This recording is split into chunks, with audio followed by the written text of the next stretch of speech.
say you found a skeleton, how would you tell it's a dinosaur? You personally, how would you decide?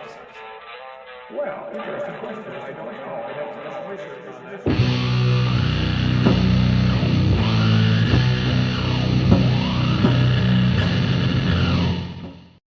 Hey everybody, welcome to what is not a Dapper Reacts, but is instead just, we're gonna hang out, we're gonna talk about food, because I was paid to do that. Also, for $4.99, Roshina hashtag Upset Keller says, what would you make if you only had ramen, pickles, and Spam slices at home? Well, I would make Spam and ramen, and it would not involve the pickles, and then I might eat the pickles separately as a snack. But I am not going to make pickle ramen. That's too much salt. This isn't directly food related, but I do want to say that your audio sounds a little weird today. Is Discord or OBS picking up the correct microphone? Well, sounds a bit tinny. A bit tinny, huh? It does sound a bit tinny. Well, let's see. Voice and better. video. Oh, all right. Well, if it's better, it's better.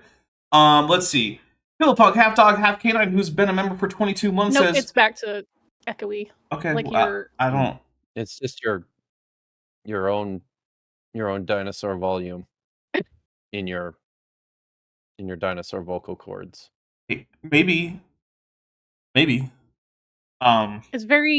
sounds like your room is very live, and that's usually an indicator that something's not detecting the microphone you usually use. Well, it's probably that the noise cancellation may have been reset because I recently had all my Discord reset. So, well, dang. Yeah.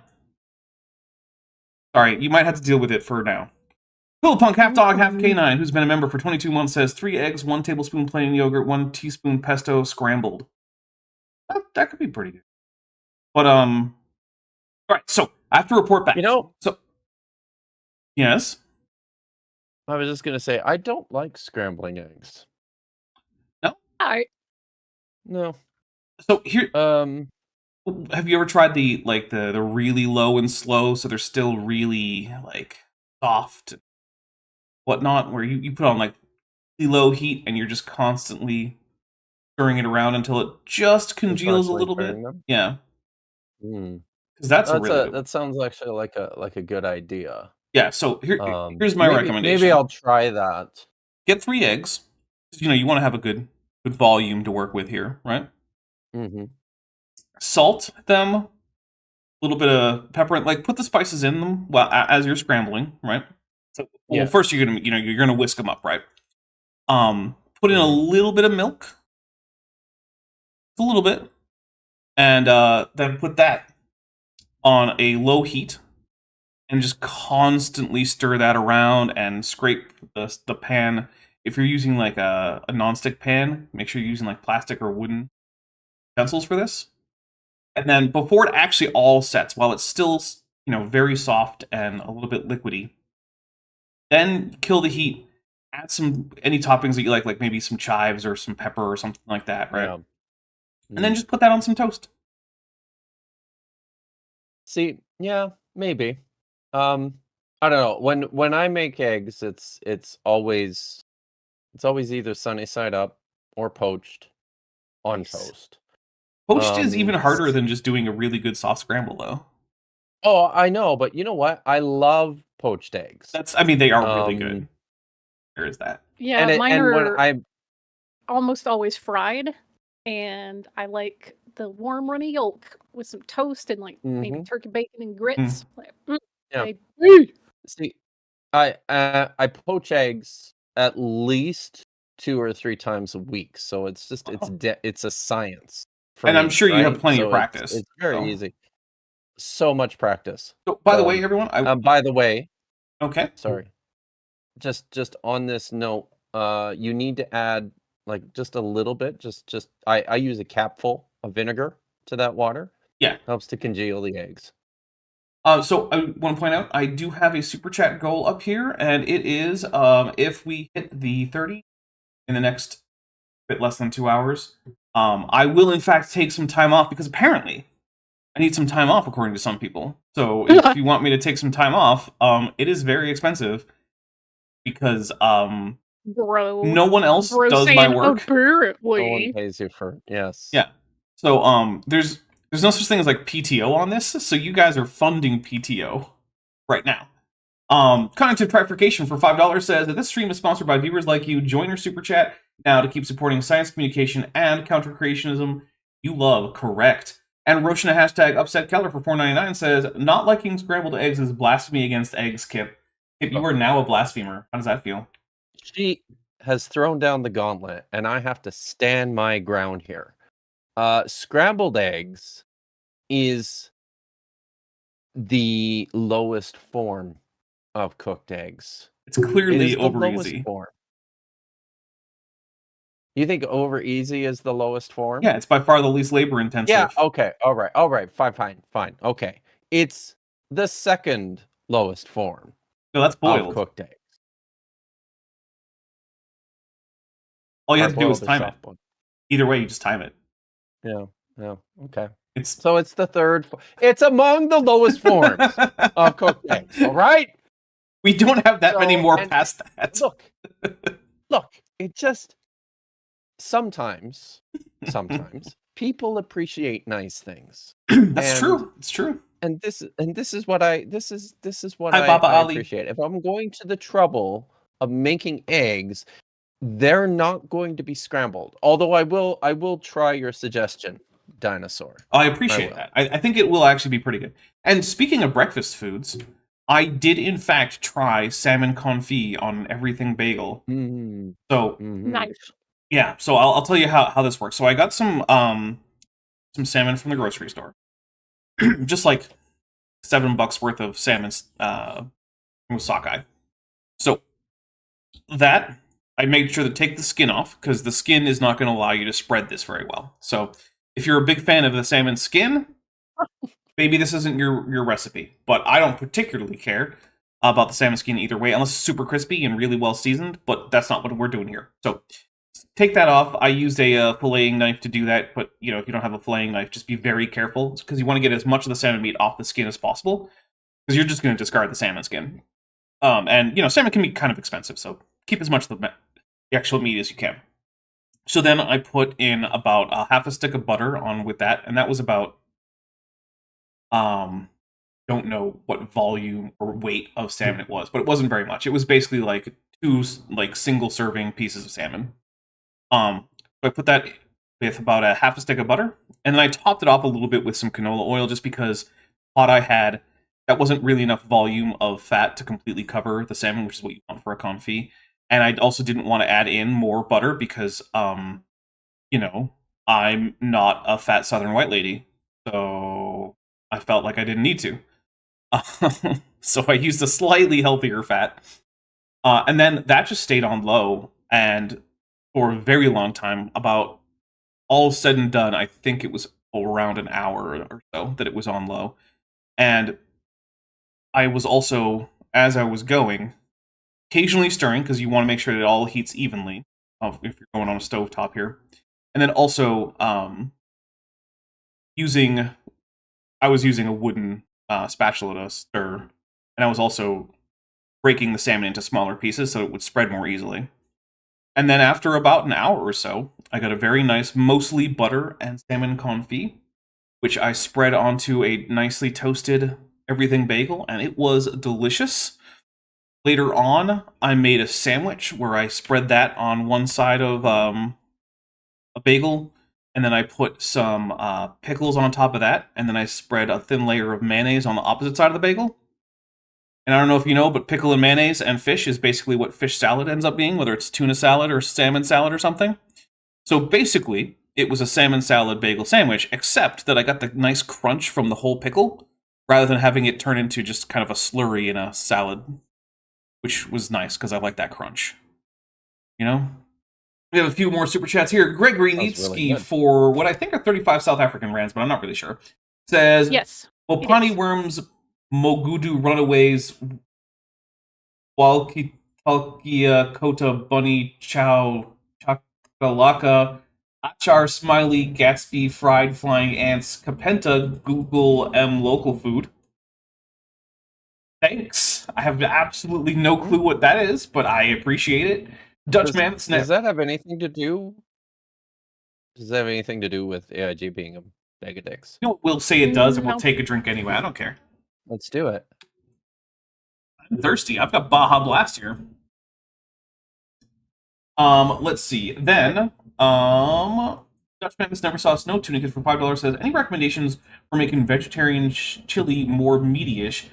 I make it pretty good, but it lacks something not veg. Just like to eat less meat.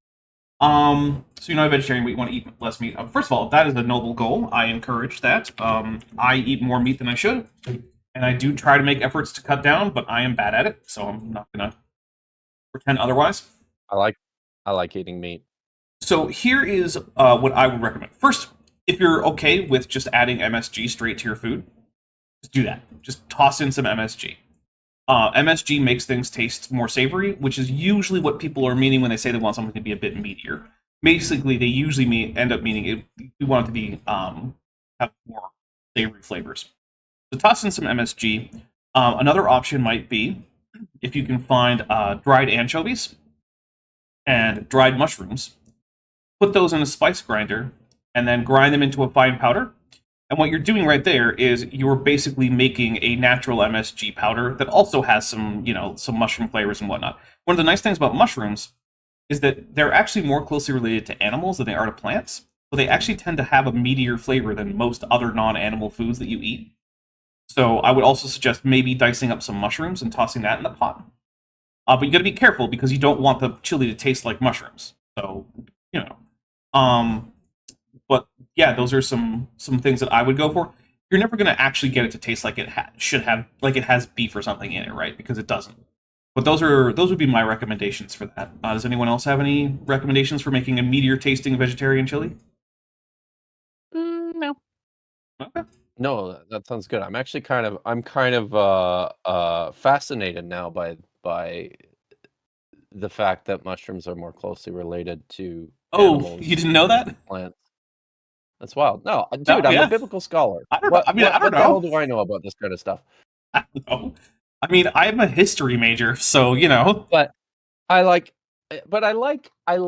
that for connecting the ways in which mushrooms have often felt like a solid meat substitute. Yeah. Mushrooms, And good stuff. no, yeah. I was going to say, look, and maybe this helps to explain other things too, because look, I have 3 children, Mhm. and just two of them, are vegetarians. So my time when I was cooking for everyone was a little bit of a nightmare because I had to make 2 of everything. Right. Because my oldest child was very much not a vegetarian. Give me all the meat. And yeah, just all the meat. Still to this day. But this was the frustrating thing, was that my youngest 2 also hated mushrooms. Lily P made a good a point. lot of kids, I think, do.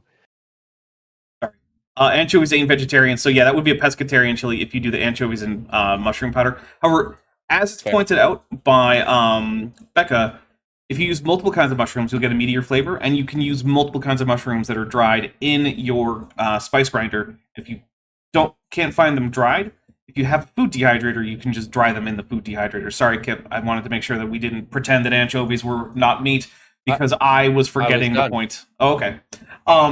So let's see. We got a few more. Well, we got a bunch more super chats, but we'll keep going through them.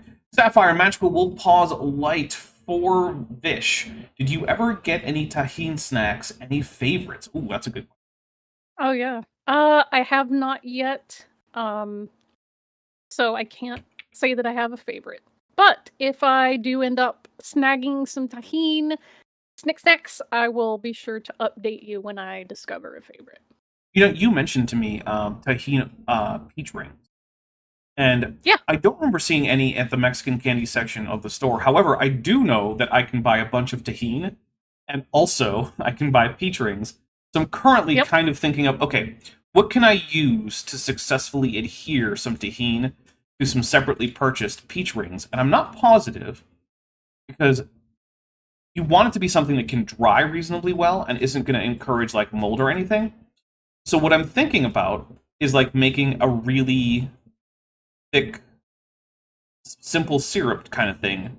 Just coat the peach rings and then toss them in some tahini. And then when that dries, it should just dry into sugar that's going to trap the tahini. I think that might be what I end up doing there. Now, if this is something you want to try at home, here's one thing. Syrup can get very, very hot because the sugar can raise the boiling temperature of water. So be careful. Also, if you're just melting sugar, that is way hotter than boiling. Way, way hotter.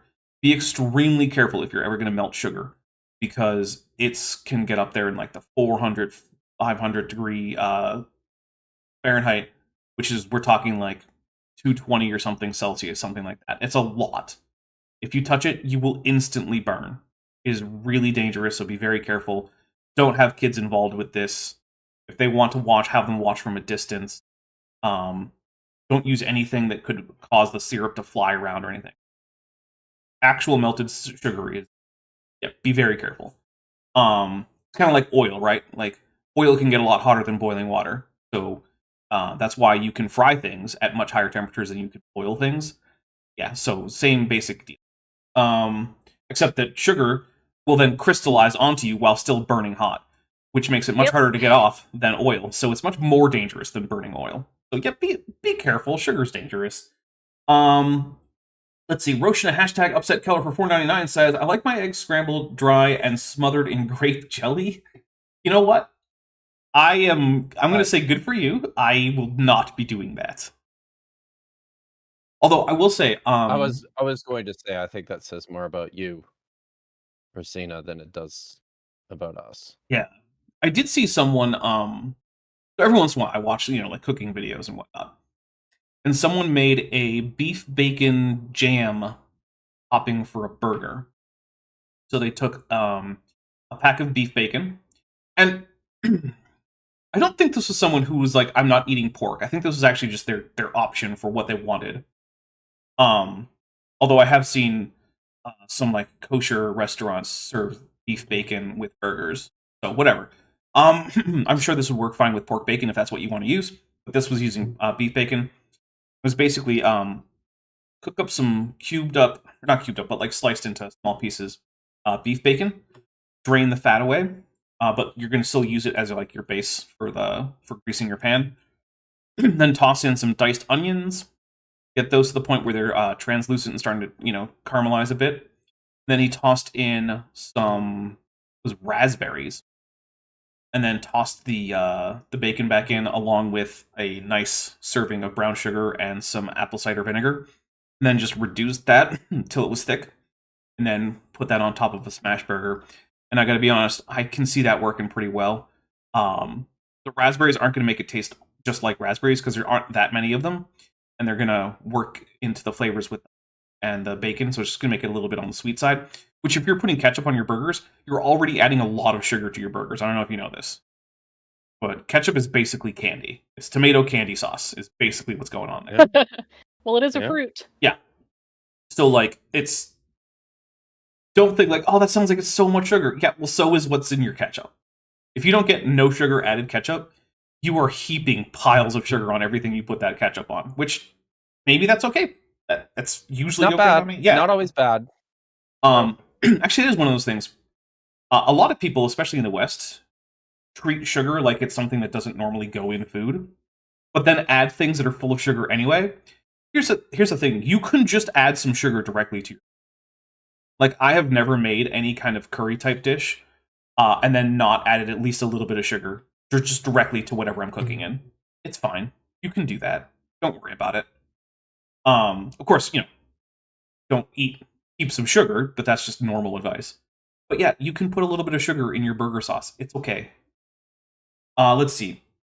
Geeky Platypus Warlock for $5 says, Art of the Sandwich. What are your personal faves, and do you have any odd combos you swear by? I love grilled cheese and banana myself with a Mothra, and we will take a drink for that Mothra. That's an official drink right there. We'll start with Vish. Vish, do you have a favorite sandwich?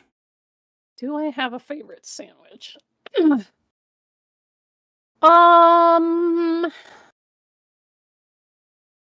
I have sandwiches that I eat more often than others at home, but I don't know that they're my favorite. So you're likely to find me eating like honey roasted turkey with like sharp cheddar on a piece of like honey wheat. Like that's a delicious sandwich. I don't know that it's my favorite. I also like carved turkey sandwiches. Those hit different. They do. Like Very different texture. Oh my god. That is my favorite type of turkey sandwich right there. Is carved turkey. Snack sandwiches are different. Like peanut butter and jelly, right? This one is gonna be possibly a hot take, but I got it from my dad, and he grew up kind of po in Nowhere, Alabama, which is most of Alabama. He ate banana sandwiches, but he used mayonnaise instead of peanut butter. And don't knock until you try it. You know, I could see that. And I've had both. I prefer those type of banana sandwiches. I've had them with peanut butter. I did not like it. It was just too much base. And nothing about it was good to me. I like those foods individually, but a peanut butter banana sandwich was not doing it for me. And I've had people make fun of me for my banana sandwich takes, but honestly, if you know people that grew up in certain parts of the South and certain economic brackets, that is a common food. Yeah, is the banana with mayonnaise. So, yeah, I think that one's my favorite snack. What about you, Kip? Sandwich.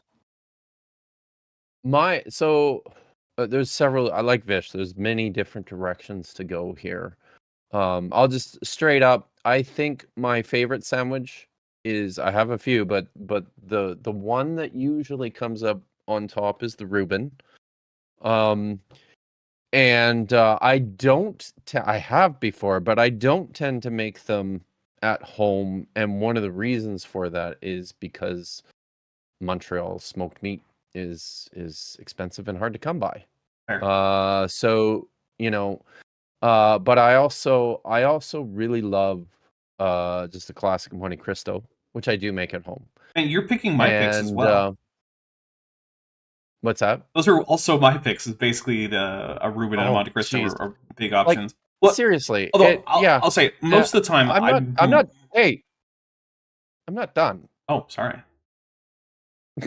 But when most of the time what I'm making at home is because making a Monte Cristo is a whole thing, right? But most of the time when I am at home, what I'm making is just a straight up old cheddar tuna melt on sourdough. And you also have to grate some either some Parmesan or some Romano in there as well. And it makes you feel good. It does. On the inside and the outside. Sometimes though with Monte Cristo, I can think that the sweet aspects are a bit much. So I might go downgrade, if you will, to a croque monsieur. Which is basically a Monte Cristo, but without like things like powdered sugar and jam and whatnot. So, it's basically a fancy grilled cheese at that point. Which, I mean, grilled cheese is delicious. So, but the Reuben is also a really good one that I really like. But also, I sometimes like a nice, simple roast beef sandwich with really thin cut roast beef. And then topped with a little bit of horseradish and mayonnaise, and some pickles. You put au jus on the side. If I have au jus, which I often don't, but yeah, you can definitely do that. But the horseradish, I think, really brings that sandwich together. And horseradish and roast beef for me is just a great combo. I know a lot of people don't like horseradish, and that's okay. If you don't like horseradish, don't bother. But I would suggest at least try this one. Maybe put a little tiny bit of horseradish on one corner of your sandwich, and then try that bite. If that's good, then next time you know. I was gonna say, if you don't want to start full-on horseradish, work your way up with some Grey Poupon, like Dijon mustard. Yeah, Baby steps. I probably like horseradish a little bit too much. I was going to say I'm glad you mentioned that because it's literally been ages since I've had a roast beef sandwich. It was my favorite when I was a kid. Really good sandwich. I have to mention this because somebody asked about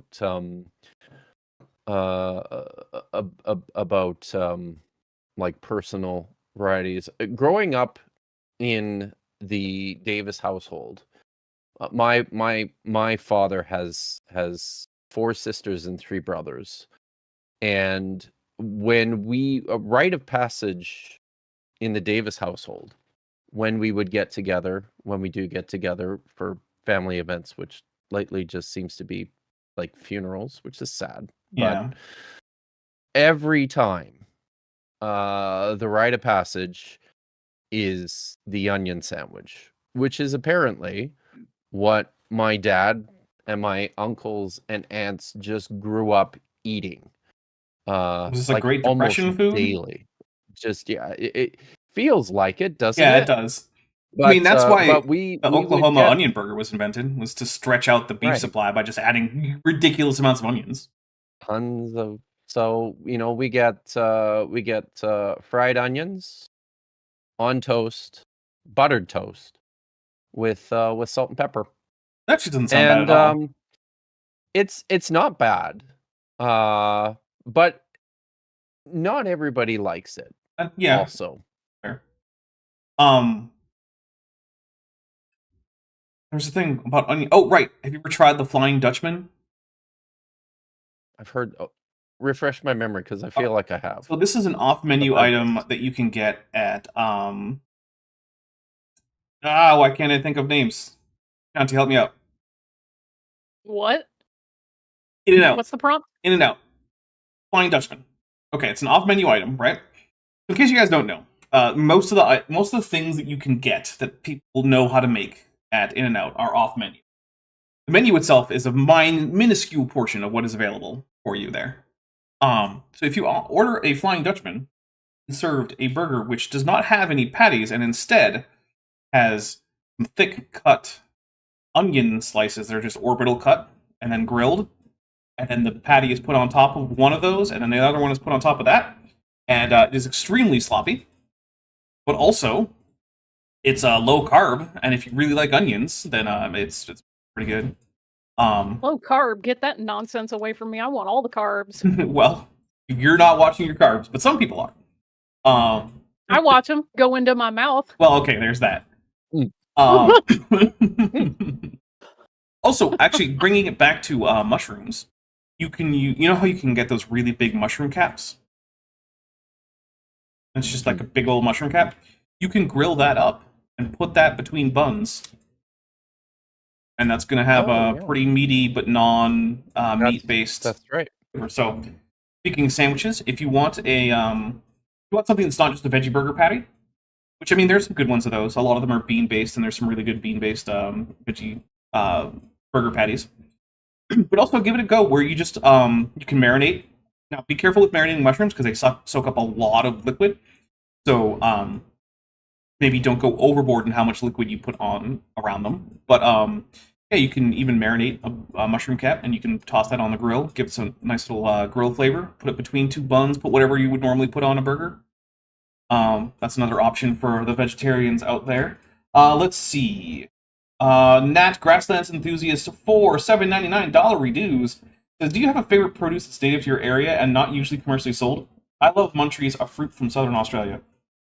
So the local fruit that I have that is sometimes sold commercially, but not very often, it's actually not even often sold around here, are prickly pears.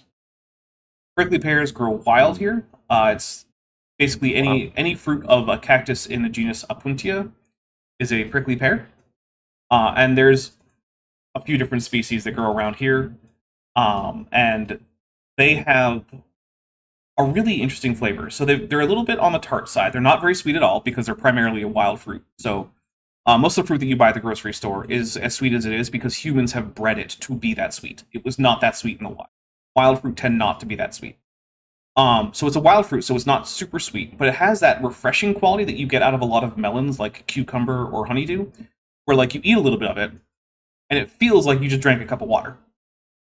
Like it quenches Meh. thirsts easily, and it makes you feel like if it's a hot day, you're just like, oh no, this is fine, don't worry about it. So it's just like, cucumber water makes you feel cooler than regular old water, even though it doesn't. That's not actually real. It's just an illusion, but it still feels that way. So what I like to do with prickly pear is I juice it. It's got a lot of seeds, so if you're not going to be juicing it, you're going to be getting a lot of seeds if you're just eating it. But then I add that to a gin and tonic. I'll make a regular old gin and tonic, but I'll add a little bit of prickly pear. Now you have to be comfortable with eating an extremely pink / magenta drink, or drinking an extremely pink / what color it magenta. is. Some people do. Some people don't like being seen with magenta drinks. I don't care because it's delicious. And if you're judging me for the color of my drink, you're someone whose judgment I don't care about. But I know that not everyone's like me. But yeah, so it is absolutely delicious, and it's so rare that I can actually get that. And also, you can get artificially flavored prickly pear stuff, but it's usually chock full of extra sugar, and it therefore doesn't actually taste a whole lot like a real prickly pear. I would recommend, if you ever see prickly pears in the grocery store, grab some. Here's one thing though: you are going to need to peel it, and the outer the skin has the glochids, which are the tiny little cactus spines that will stick in your skin. So when you're peeling this, wear gloves. Otherwise, you will get glochids in your skin. And if you try to just bite into it, you'll get glochids on your tongue, on the roof of your mouth, and in your throat. And that might require a trip to the doctor. So do not just bite into these things. They are dangerous if you do that. You need to skin them. They peel very easily once you actually get like a slice through the skin. But yeah, grab some gloves, grab a knife, slice through the skin, peel it. There you go. All right, Kip, you got any local fruit that aren't normally available commercially that you like?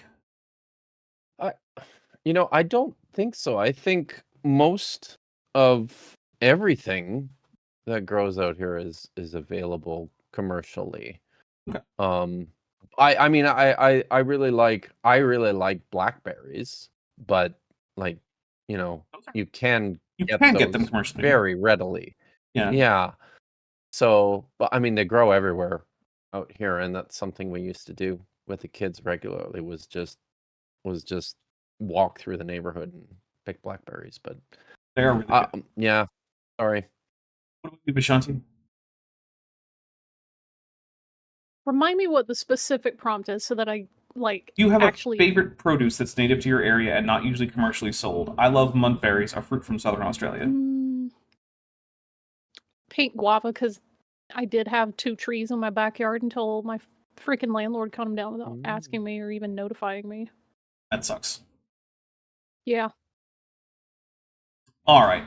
Team OMB Formula 1 Dog Racing for $2 says fish equal veggies. People are fish, therefore people are veggies. I mean, the logic seems to check out for me. So for all you Catholics out there who are avoiding meat except for fish during Lent, or I suppose now it's only on Fridays during Lent, apparently cannibalism is an option to have there.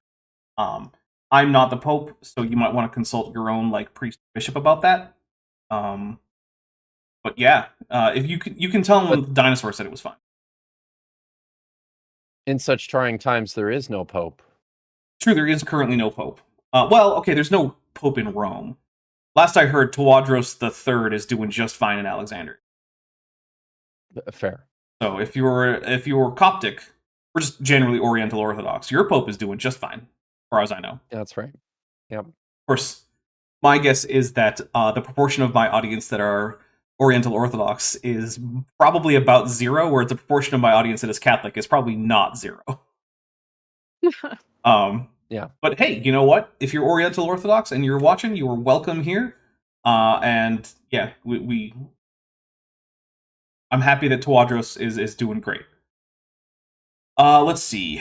Roshina, hashtag upset Keller for $4.99 says roast beef, wasabi, jalapeno slices, tomato on rye. That actually does sound pretty good. Are those fresh jalapeno or pickled jalapeno slices? This is very different. Yeah, those are completely different answers. But I'll be honest. When I looked at that, the first thing that I thought of was pickled jalapenos.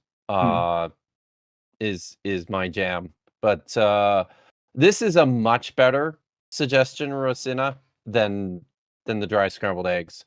And I would probably, and this is a me thing, this is not an everybody thing, and I'm not entirely sure why. I generally love tomatoes. I don't like putting tomatoes on my sandwiches. I have them on my burgers, and almost everywhere else. But I don't know. Team Owen B No, Formula the- One Dog Racing is putting his hat in the ring for in favor of Cardinal Pizzaballa being the next Pope. Yeah. Yes, yes. Pizzaballa. Your Batista Pizza Balla. I mean, honestly. It is a name that if you wrote it in a book, I would be like, come on, man. That's Right. that's ridiculous. You can't name your character Pizzaballa and have him be an Italian cardinal. Like, what are you doing? It is. It is right up there with Dick Ass Man. Let's see. Pat Clippo. Big Army. Remember that guy. Pat, He's an American politician. Pat Clippo for 25 Polish Zloty? I'm not really sure. I'm sorry. Says AIG is a plate of figs. You know what? I'll take a drink for it. I don't even care. I'm thirsty. I'm out of Earl Grey. Let's see. Becca Justiniano for $5 says Macy Cat says this stream needs more Vishanti and tuna, Mothra, Godzilla, and Ghidorah, and I will take a drink for that too. Thank you very much. I love tuna. My God, I love tuna. Well, hey guys, So good. we are at 12 Yeah. out of 30 of the super chats, so we are well on track for actually getting me to take a little bit of a vacation because you guys are paying for my time off. Wow. Brilliant. Yeah, I do really appreciate So, that. can we talk about tuna for a few Oh my God, minutes? yes, please. Yes. So, I mean, my favorite tuna is raw tuna. Yeah. Just straight up nigiri is like the best thing almost whenever you order sushi. Yes.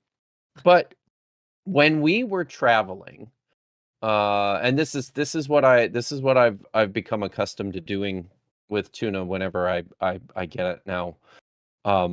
Usually in the summertime. When we were traveling a number of years back, we drove down the Oregon coast for a holiday, which was awesome because we drove my wife's Mini Cooper, and it's just a fun car to drive on that highway that hugs the Pacific coast. We passed through Astoria. Is that still Washington? Or is that Oregon? I think it's Washington. That's right. It's like basically right on the border, right, between Washington and Oregon. And there is a place in Astoria that sells fish and chips. And the lineup was always like 30 or 40 people deep. Looked like a great place to eat. They make all their fish and chips out of tuna. And Interesting. Woo! Ever since eating there, I buy big chunks of tuna now, and I soak it in beer batter. Good. And I fry it. Hell And yeah. have it with homemade chips. And you guys, if you're not eating your tuna raw, which you should be doing, then this is the way. Which, by the way, is an important thing. If you're trying to make fish and chips and you're not using a beer batter, you're not making fish. You're not. You are not. No.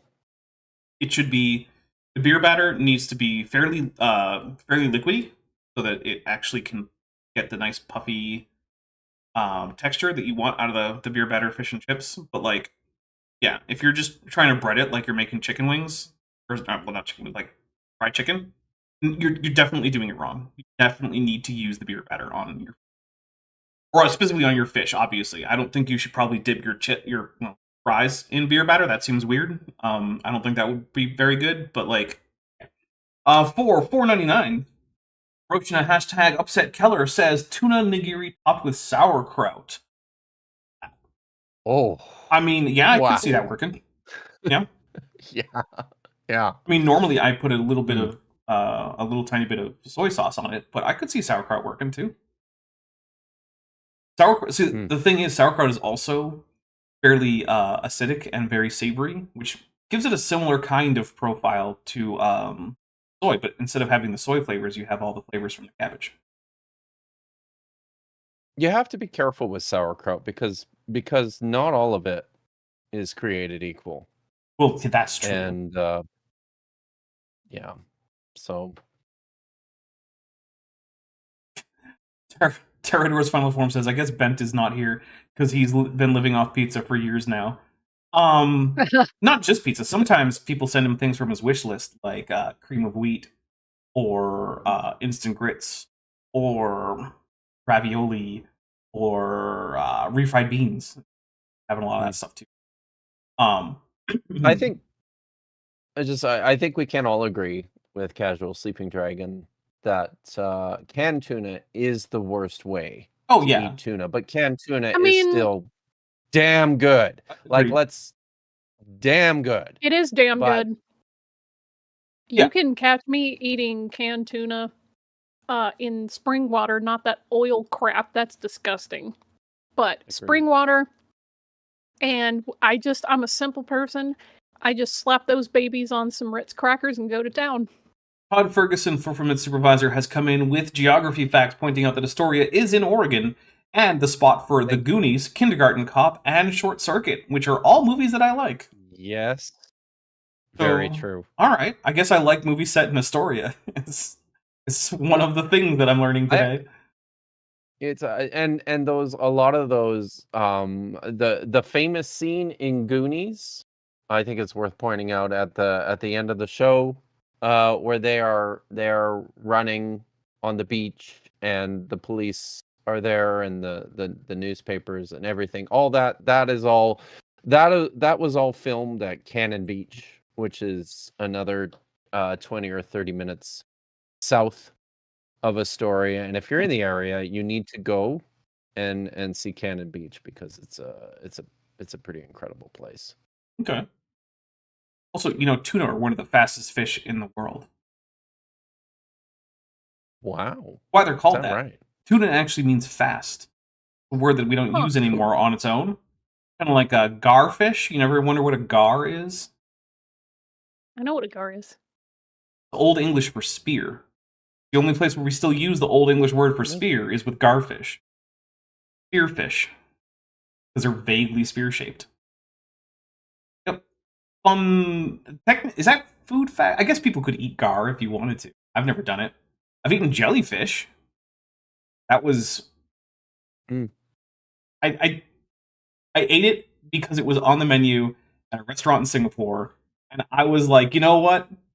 I'm in Singapore. I'm going to try all sorts of crazy stuff because Singapore has food from like basically every part of Asia, including like India, China, Japan, Korea, Indonesia. You can find restaurants from any of these places. Singapore is basically the melting pot of like Asia. So you can find stuff from not so much from Central Asia, but if it's from like Southeast, or East Asia, you can probably find a restaurant in Singapore that's going to serve you that food. So I was like, all right, I'm going to try as many different things that I've never tried before as possible while I'm in Singapore. Because when else am I going to be in a place like Singapore? And the answer is probably never. So yeah, I had some jellyfish, and it was jellyfish mantle, which is not the tentacle parts. It's the bell part that actually like is the motive thing that like pulses and pushes the jellyfish through the water. And it basically just tastes like whatever it's marinated in. It was very chewy, and I wouldn't do it again. But I don't regret having done it. It wasn't gross. I still haven't beat the linguist's accusations.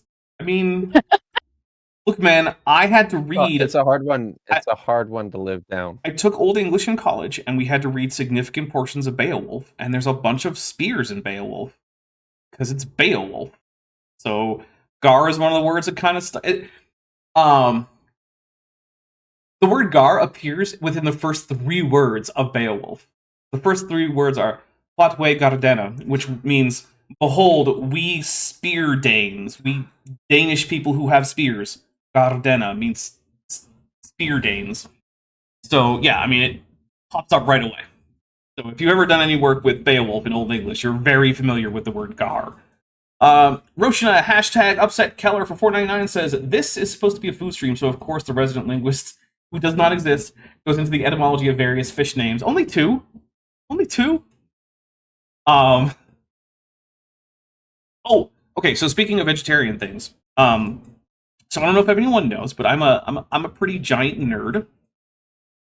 You don't say. Yeah. So in one of my let's do some nerdy food things, I was trying to make something that would look roughly like the on-screen depictions of the Bajoran dish hasparat, but also have a similar flavor to what's described. Because on screen, what they used was basically just a tortilla wrap with, I think it was like cream cheese and spinach or something inside. Which, I mean, that doesn't sound terrible, but it's also very bland, and it was described as being very salty and very hot, which does not really meet that. So, what I did was I came up with take a flour tortilla, what they used on the show, right? And on top of that, you're going to want to put some hummus, spread that on.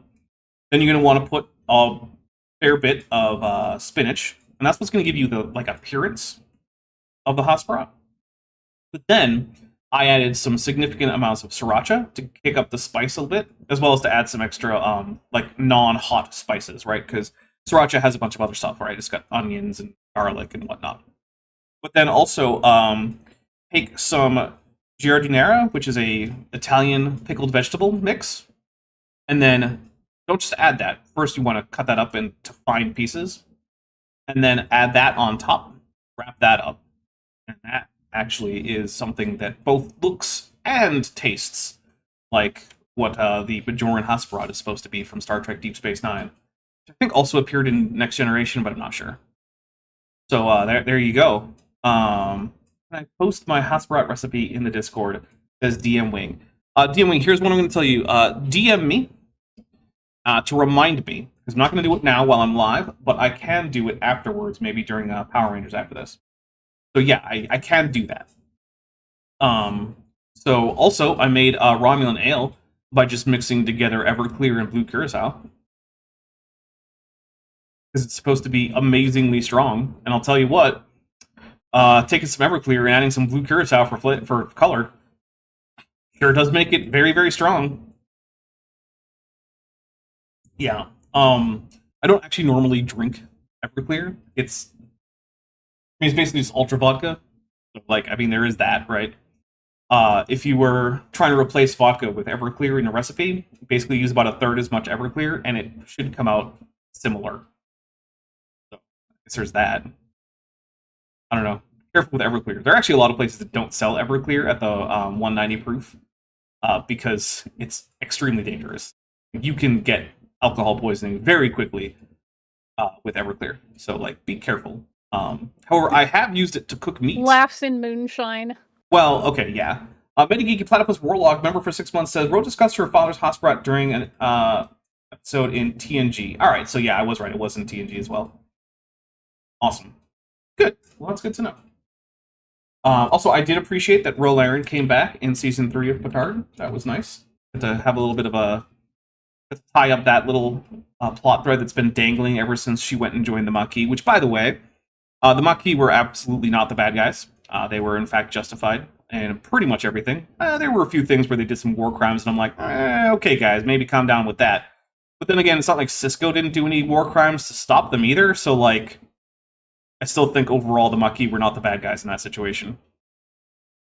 Because, Kip, what if one day you woke up and it was like, oh, hey, the Premier has just sold all of BC to North Korea, so have fun with that. You're North Korean now. Right. You might feel like it would be appropriate for you to take some action against this entire situation.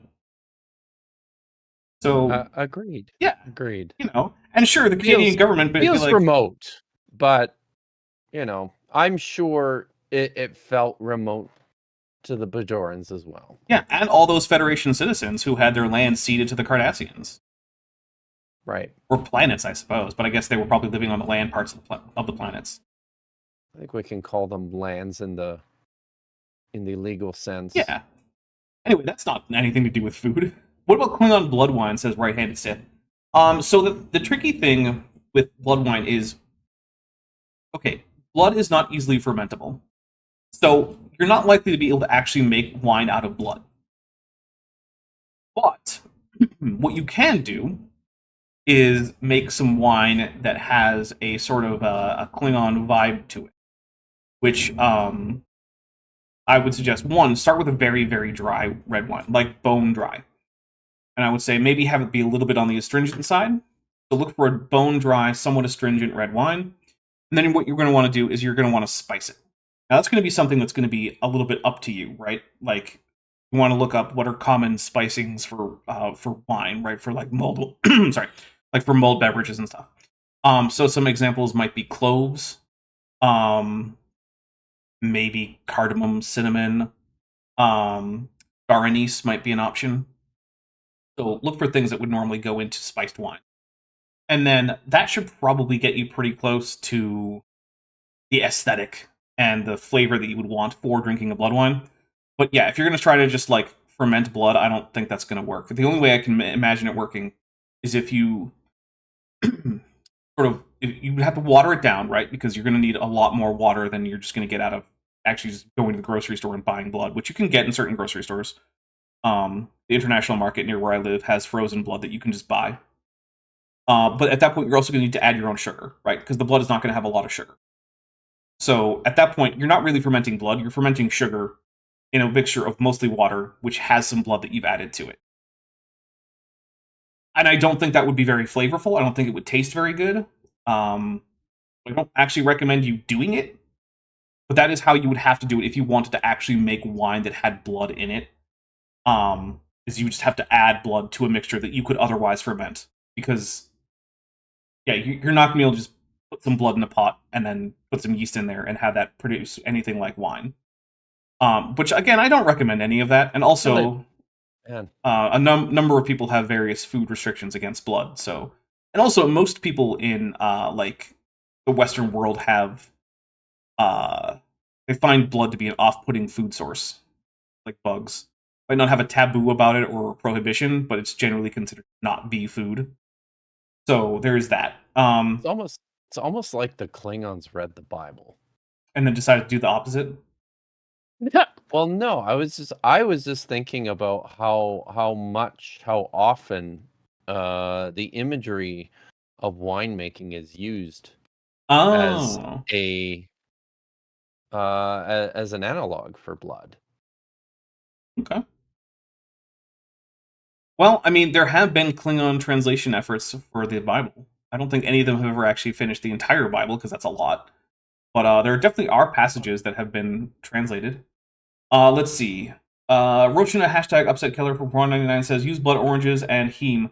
Yeah, that could work. Yeah. That could definitely work. And then let's see. Right-handed Sith said, isn't it called that because it looks like Klingon blood? Not that it is. Well, first, it's not actually all that clear that it looks much like Klingon blood. Because Klingon blood changes in appearance from one appearance to the next. In the movies, it was sort of a magenta, like a dark magenta.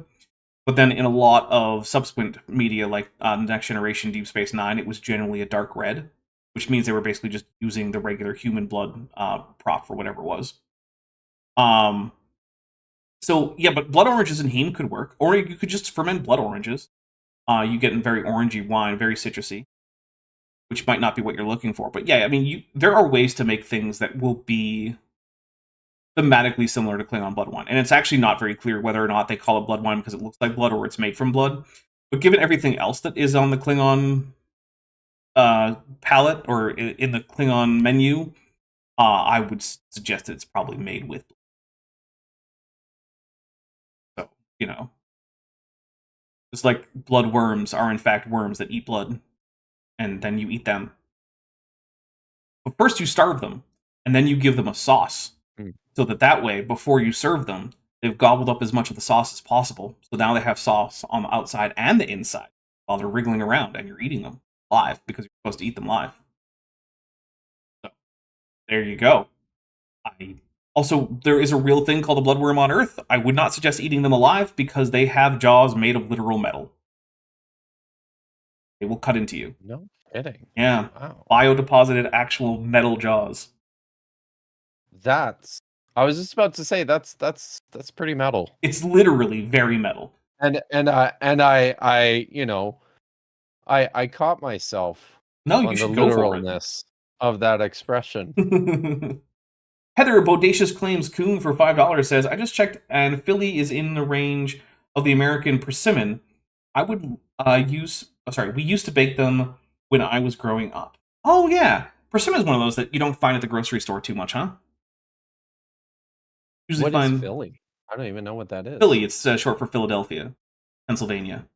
Oh, yeah. Okay. The former capital of the United States, you know. Oh, right. Yeah. Huh. So they built DC because they were like, maybe we shouldn't have the capital in one of the states. That seems like favoritism. Which, you know. Jasper, the Dutch have tulips, the mighty, for €6 says prune juice, a warrior's drink. Yeah, Worf was very fond of prune juice. He sure was. Yep. I mean, I like prune juice. I don't like it in excessive quantities because it's also it'll loosen your bowels up a little bit. But I do not particularly like prune juice or prunes. You know, I used to read a lot of, and I still have a collection of Golden Age Uncle Scrooge comics, written and illustrated by Carl Barks. And one of the Beagle Boys was famously fond of prunes.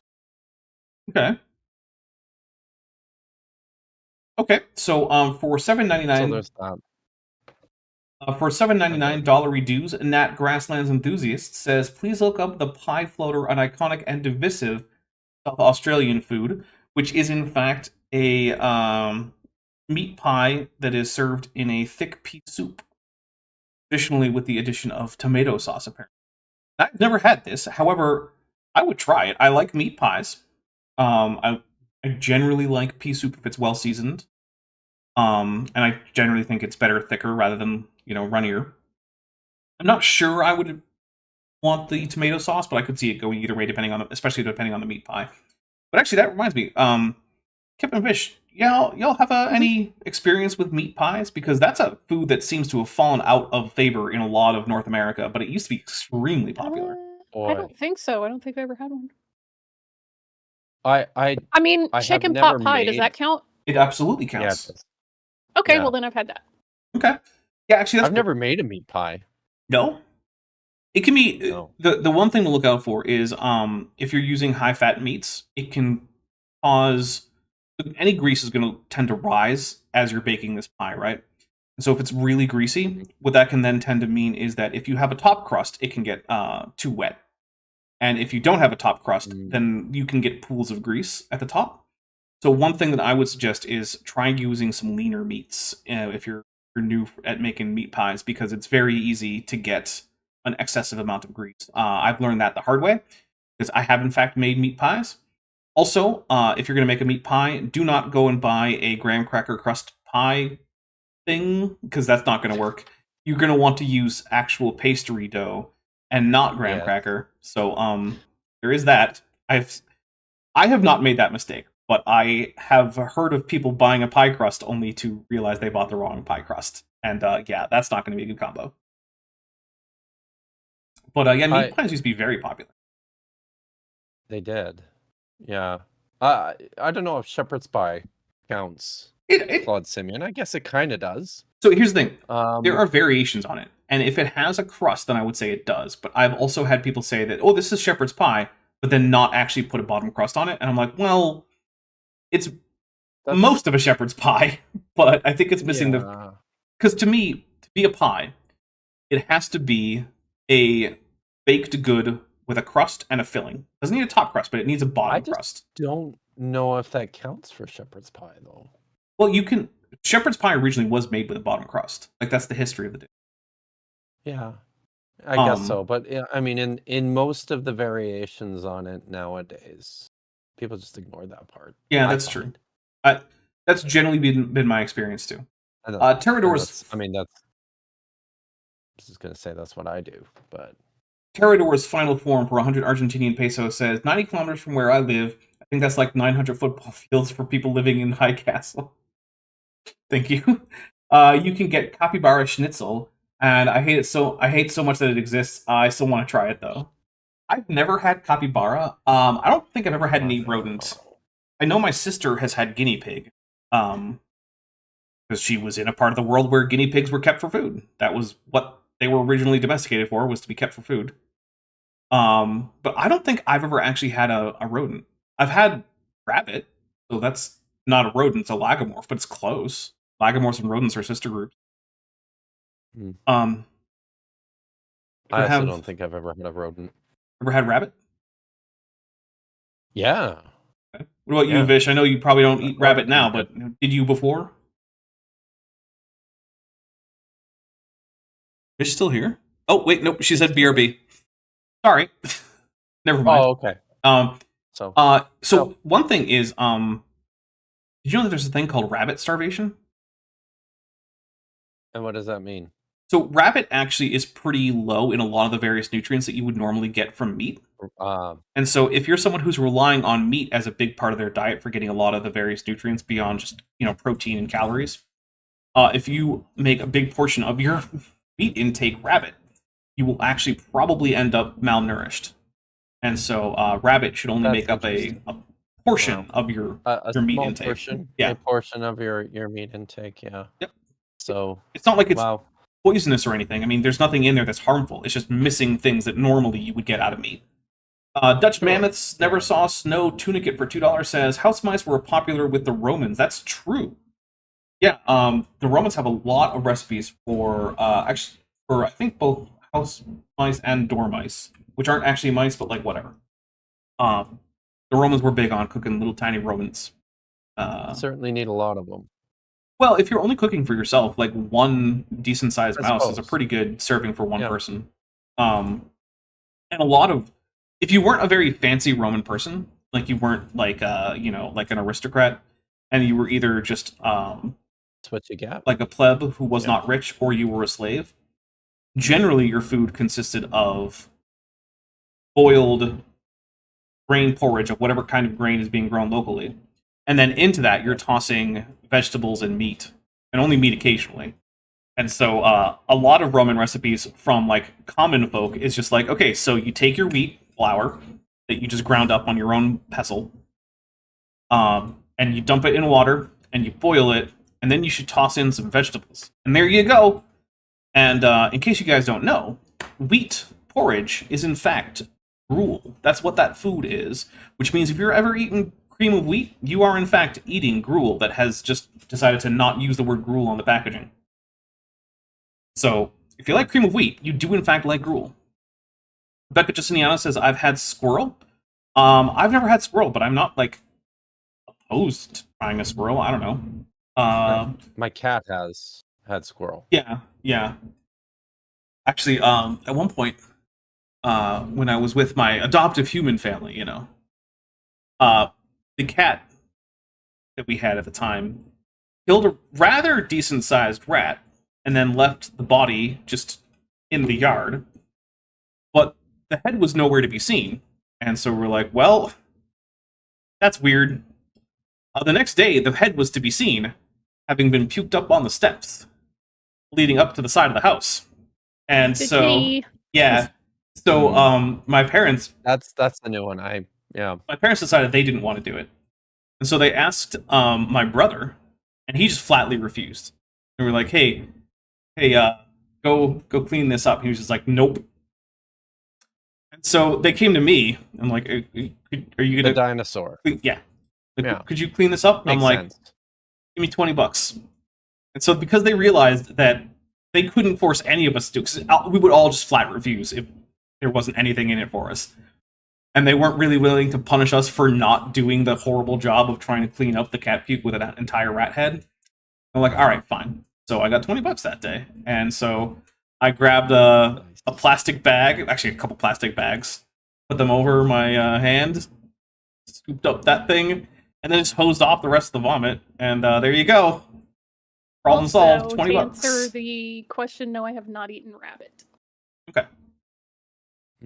Jasper the Jasper the Dutch have tulips the mighty for €6 says cream of wheat. Does good Jackson know of this? We probably shouldn't tell him. We should probably keep it a secret on the down low that people are eating him in cream form. Let's see. Yeah. Katie Lewis says pea There's soup a is a couple pottage. different ways That's to true. read that. Don't worry about it. Just don't worry about it. Let's see. Trying to see if there's any more questions that we have before we just launch into something. I don't think so. All right. Do we get a break today, or are we just plowing through? Do you want a break? You feel like you need a break? I don't know. No, not necessarily. Because the break for me is usually when I run out of my drink, but we're at 4 drinks here, and I've still got most of my drink. Oh, well, you're good then. Yeah. But like, if you need to step away, we can take a break, or we can. No. Okay. No, we're good. We're good. Strawberry. I'm just trying to figure out the format for this show. Oh, it's chaos. So Mhm. yeah, clearly. It's pure chaos. Now, I mean, read this super chat, but then I feel like I have to say something. All right, so Strawberry, 5th super chat vein says, with something that is not being highlighted as a 5th super chat, so congratulations. Says, hi, sorry I haven't been here in 6+ months. Life's been very stressful, so I've been avoiding younger creationist nonsense broadly. It's not you, Dapper, it's me. Hey, you do not have to apologize for not being here. Here's the thing. None of you owe me anything. Everyone who is here, every single person who shows up, is someone who I had no claim over. I had no right to tell any of you to show up, and I didn't tell any of you to show up. So you never need to apologize for not being here. Because every time you are here, that is going above and beyond anything that's required of you. Because really, all that's required of you vis-a-vis me is that you like not steal from me or attack me or anything. You don't have to give me anything. You don't have to do anything for me. So like, yeah, all I can say of you is like, hey, please don't, like, commit crimes against me, but it's not like you are. So yeah, every time you're here, that's extra great, and I really appreciate it. So yeah, and look, I get it. Avoiding all that nonsense. It's a tough time. So sorry, go ahead, Kip. No, are you done? Yeah, I was just gonna say also Strawberry 5th super chat vein. Today was the right day, apparently, to show up. We're not doing young Earth creationism. We're not doing any young Earth creationism today. But something that we are accustomed to doing on your shows, Dapper Dinosaur, you usually ask about how our week has gone, and I feel like I have things to say, so I'm just gonna go ahead and say them because you didn't ask. So fair. I'm just going ahead, but it was kind of a big week because I had a birthday this last week, and I turned 52 years old. Although my dad texted me and wished me and said he couldn't hardly believe that I was 50 years old already, which was sweet. But yeah, so I had a birthday, which was pretty great. And then on Thursday night, that was Wednesday. On Thursday night, it came like a day late, but I wasn't complaining at this point. On Thursday night at 9:00 Pacific, the new Ghost album dropped, and oh yeah, I have gone nearly deaf, I think, over the course of the last couple of days, because it's okay. I'm really restraining myself. It's goddamn good. In fact, I'm not sure. I'm still thinking, processing, if I have a favorite track on it yet. There's a few that are just really good. But anyway, chat, if you have a favorite track from the new Ghost album, please let me know. So that happened, but I also have to say, today, actually just about an hour before the stream started, I wrote the last word in the conclusion heck yeah, of my forthcoming book. Yeah, you so did. it is done. It is finally done. I think the word was onward. So yeah, It was. It was the word. Good word. So it's a good word. But yeah, it's been a momentous week. Nice. Nice. So I just had to share. No, I appreciate it. And I'm hoping beyond hope that my ghost t-shirt that I ordered 60 days ago will arrive this week. They were only going to start shipping them after the album launched. But yeah. All right, we got a So couple. hopefully I was just going to say hopefully I'll have a new t-shirt next time around. Nice. Metageeky Platypus Warlock for $5 says, breakfast time. What are your faves, especially if someone is making breakfast for you? Pancake toppings, sides, meats. Then there's a Godzilla and a frying pan with an egg in it, and a bacon, and a waffle stack emoji. We will take a drink for that. Thank you very much. So start with Vish. We haven't heard from Vish in a little bit. Okay, what are we starting with? Up to you. Just talk about your favorite breakfast, especially if you're not the one who has to make it.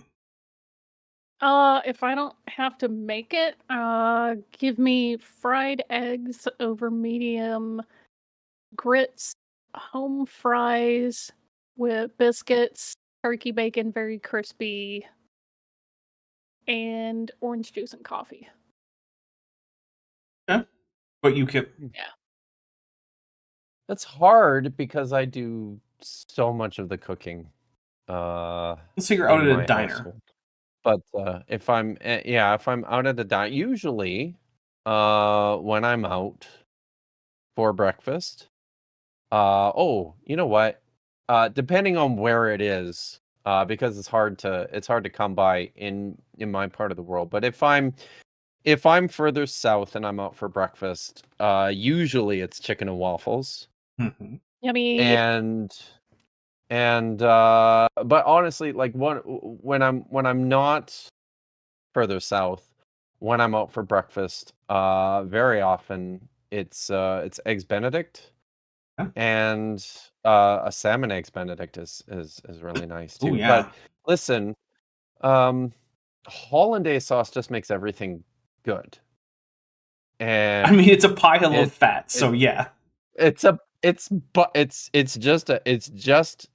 It's just a giant stick of butter. So, yeah, it's pretty great. It's fancy butter. Yes. Kind of like how, well, technically this isn't true, but functionally, aioli has just become a term for fancy mayonnaise. Right. Yeah.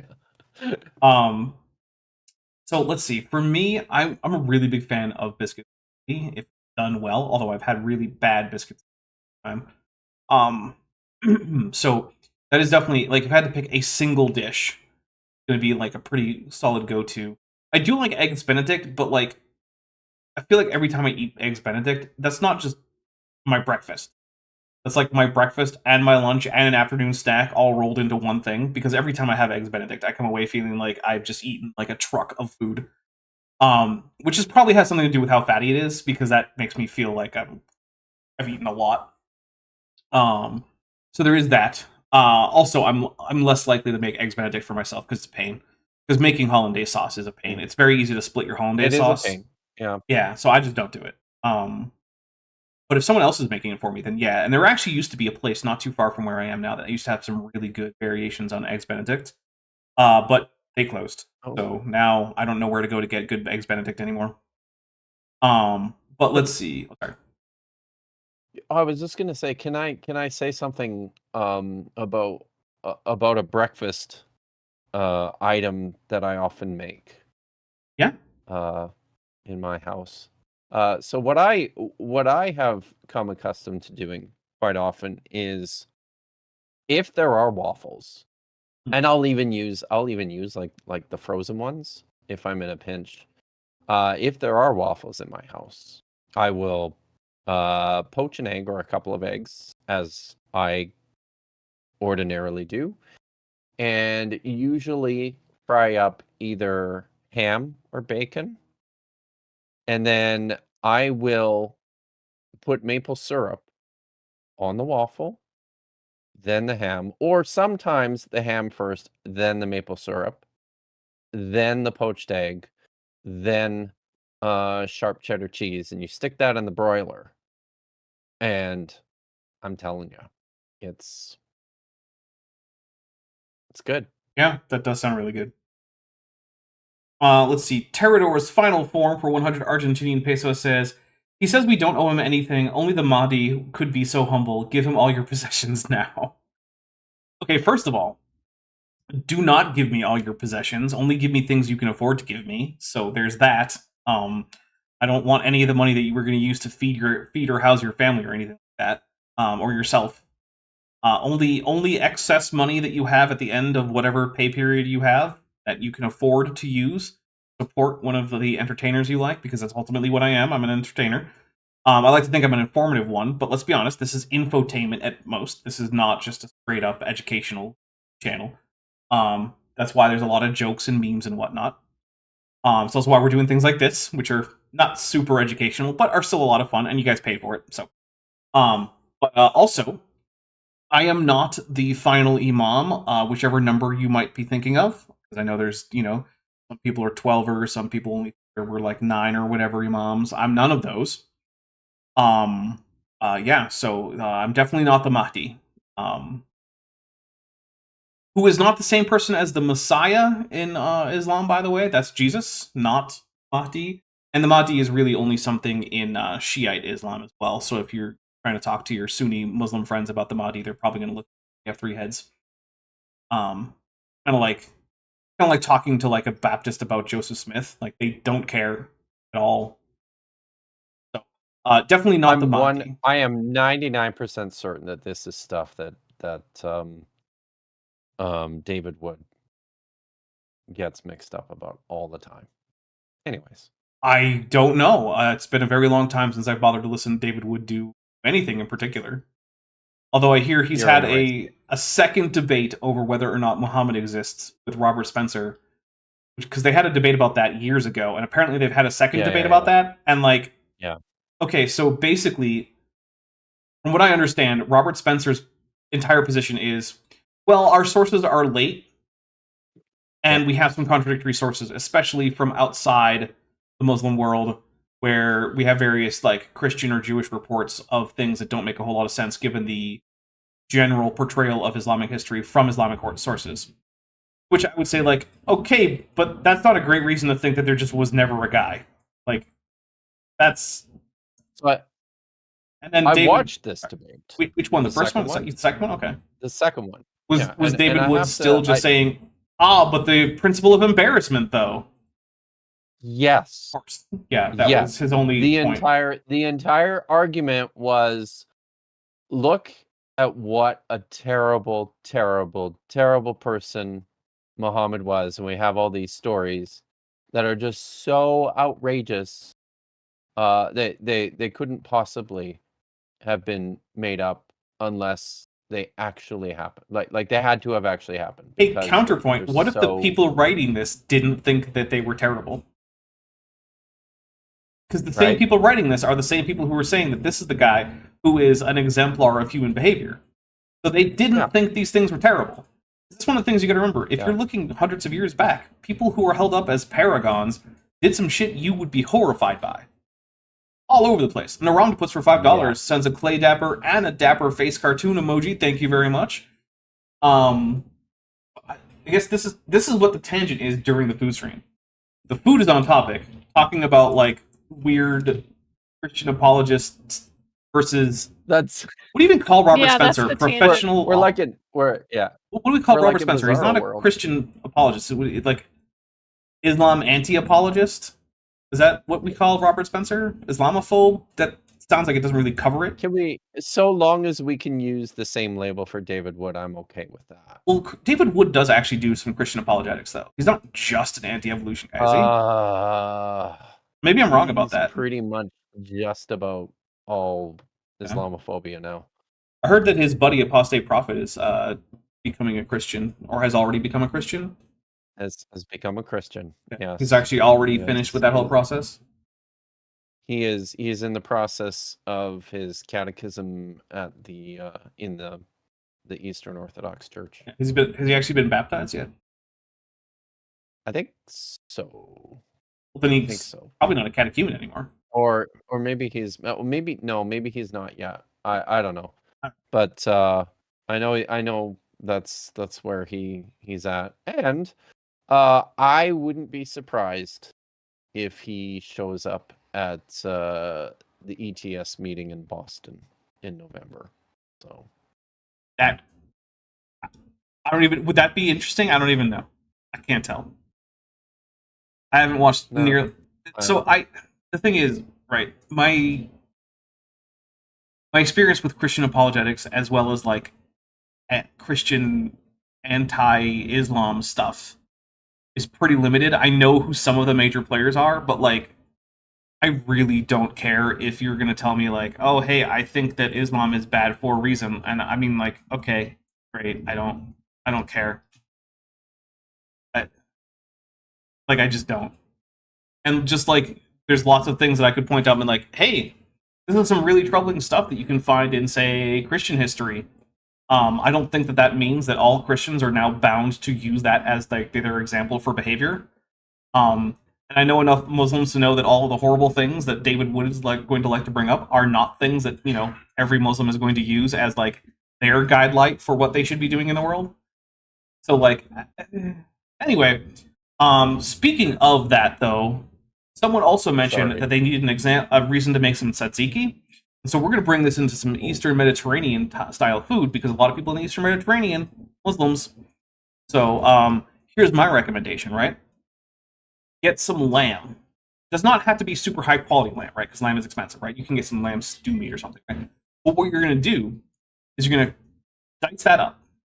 So, roughly like pieces about like this, on every side about as big as like maybe your the last joint on like your first finger or something, right?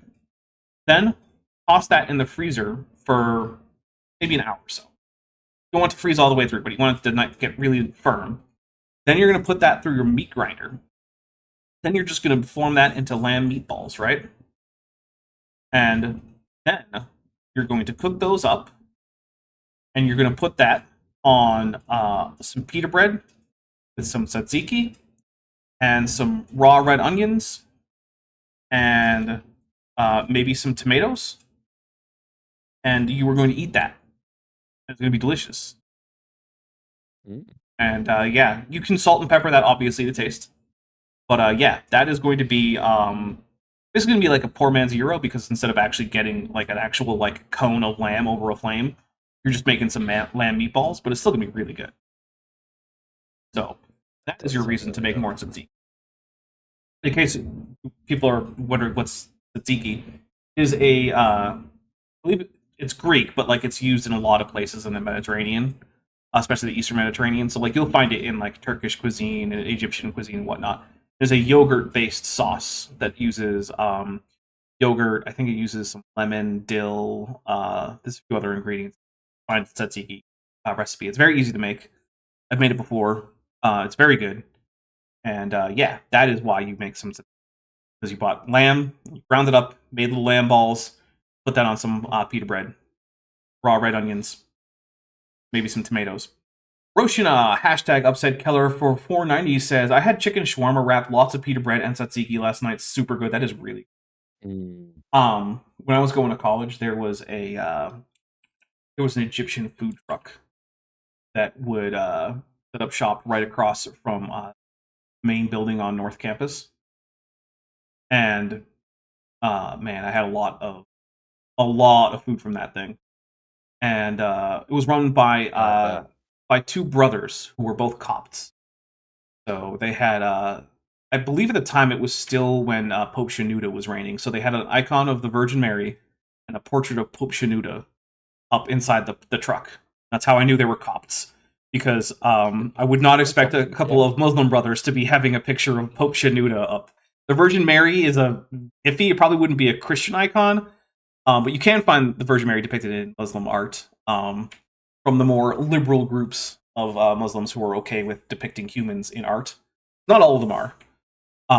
But yeah, you're definitely not going to get Pope Shenouda up there.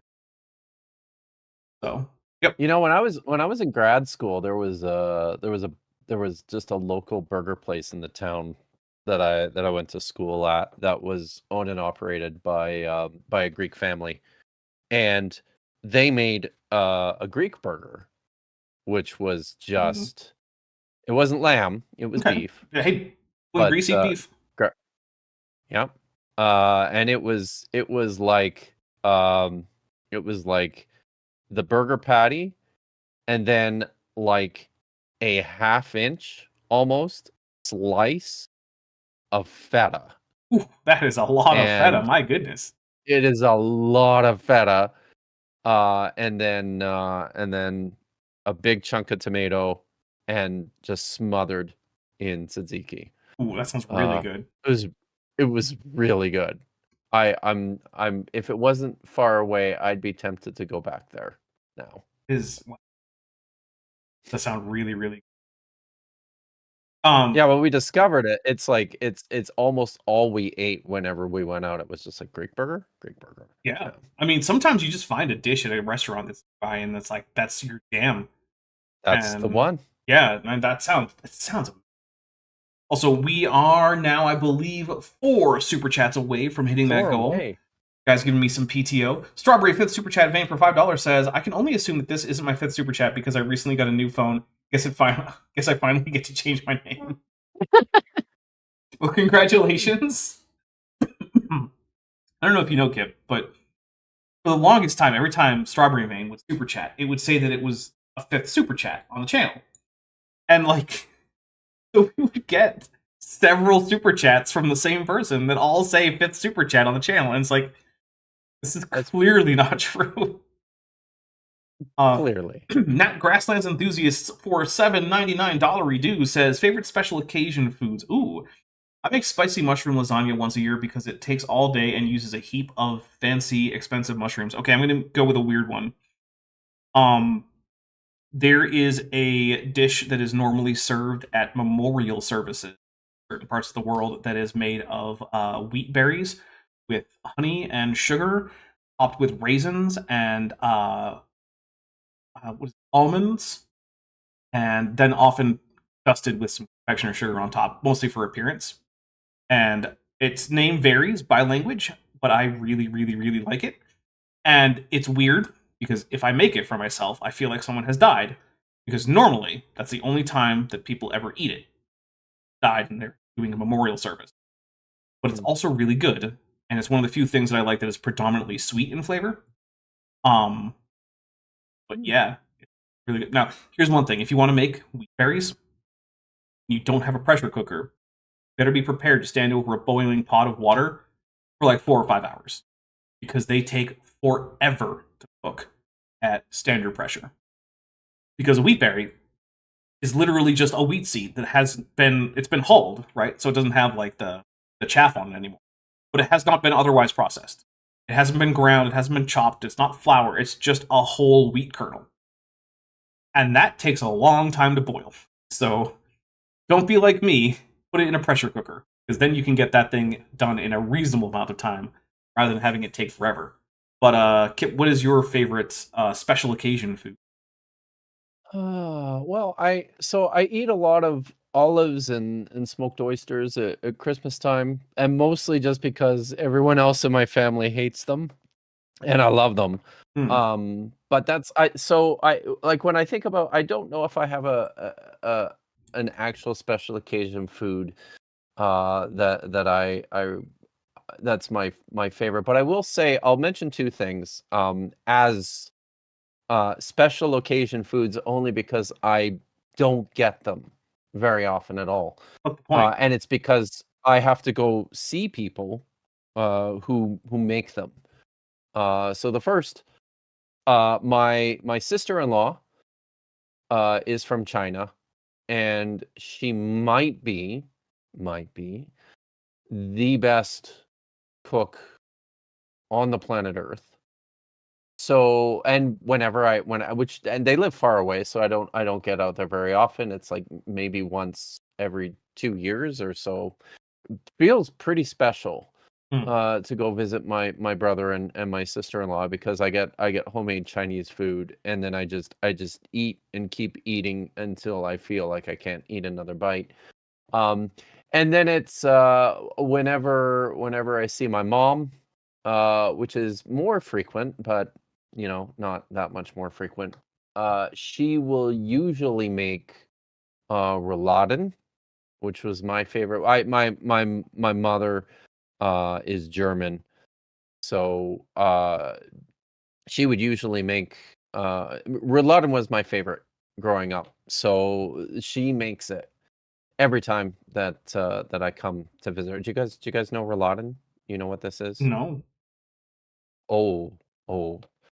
I believe it's Berliner. So it's a Berliner thing.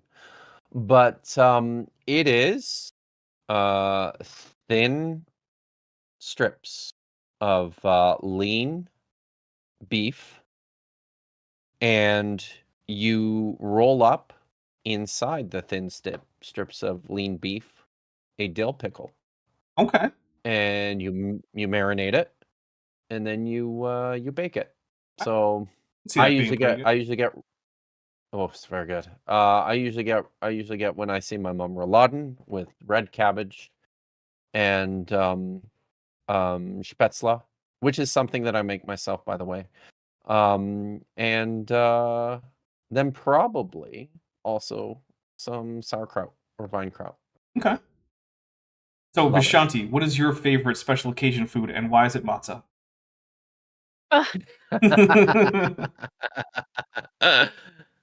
Special occasion food. Like if I treat myself. I think in this case we're talking about things like holiday or life events. Is the Like, I think it's fair to interpret this however you want. But yeah, look, there's no rules. Well, the thing that came to my mind was like a multi-layered, super rich chocolate cake with raspberry sauce and like raspberries on the plate. Who are you, Deanna Troy? Yeah. Dark chocolate with raspberries is quite possibly just god tier dessert. And yeah, that's fair. If I can get that combination somewhere that offers dessert, chocolate and like dark chocolate and raspberries, I am going to go for it every time. All right, I say that if anyone has to drop out as a player from Star Trek Endurance, that Vishanti join as the ship's counselor, and that she always be seen eating some kind of chocolate. What do y'all think? I have raspberries with it. Agreed. I'm very particular. Yeah. Very good. I mean, raspberries really is a good compliment for chocolate. And I'm not much of a cake guy, chocolate or otherwise. Yeah. My Unfinished Journey for $2.22 says, Hail Nero, Daps, and Dr. Kill, Vish, and Awesome Food. Yes, indeed. Pillapunk, half dog, half canine for $2 says, how does the panel like their sushi? So the thing is, for me, sushi is like two different sets of food. There is like Japanese sushi, right? And then there's like weird American sushi, and I like both of them, but they're not the same at all for me, right? Like if I'm going to get a roll and it's got like avocado and like cream cheese in the middle or whatnot, if I'm going to do that, then I'm going to go like kind of crazy with it, right? Like put some crunchy shrimp tempura in there in the middle, put some cream cheese, top it with some like alternating bands of avocado and different kinds of fish, whatever. Let's go crazy with it.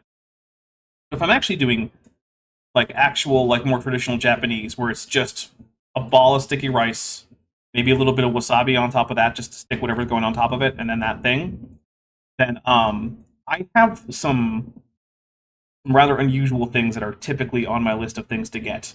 So one is I really like the sushi that has the omelet style egg on top, which is that's a fun one.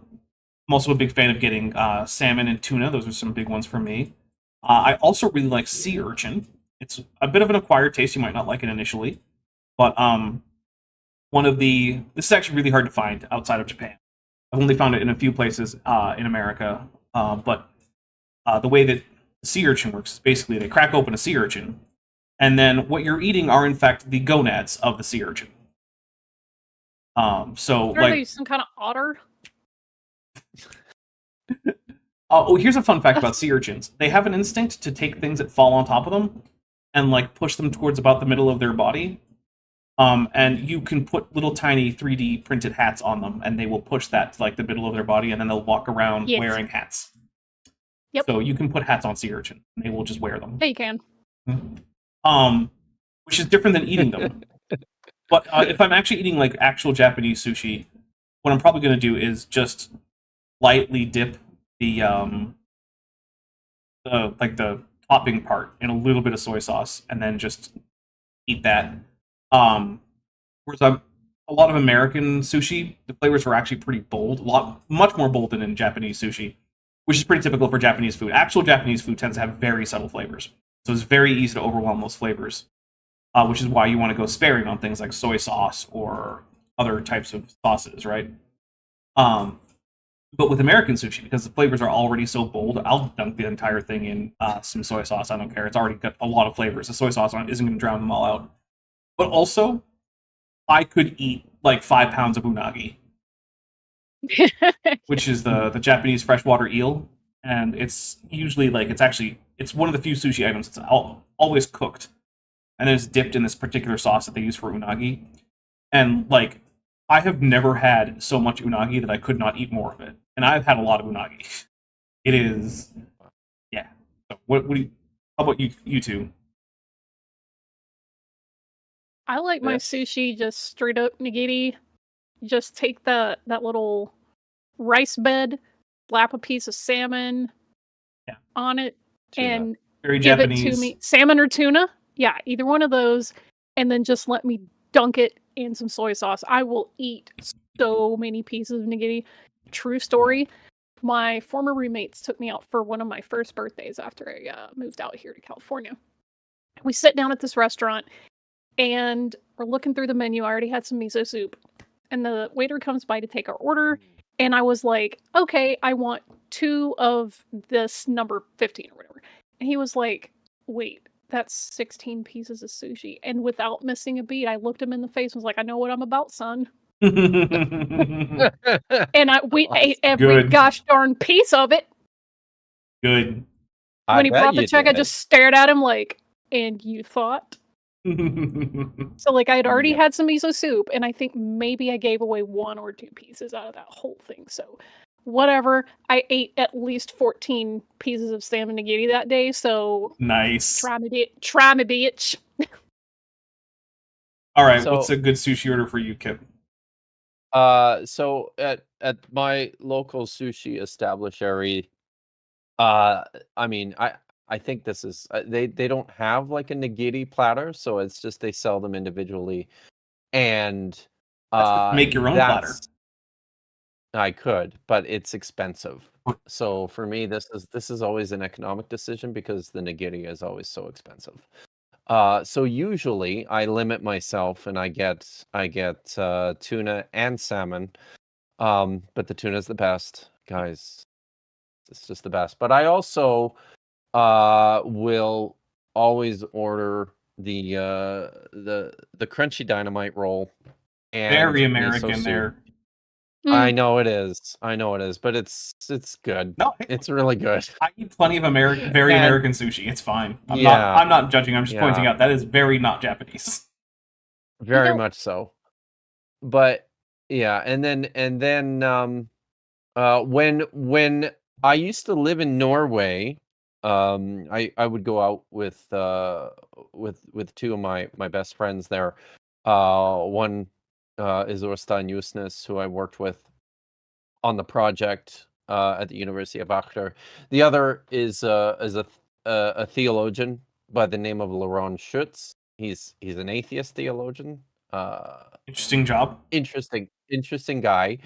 And some of his writing, I suspect some people in your chat would find really, really compelling and intriguing. So, and Laurent writes a lot. He's an American living in Norway, but we would go out to a place called Food Asylum all the time, and they would pay because they're both full professors, and it was goddamn expensive.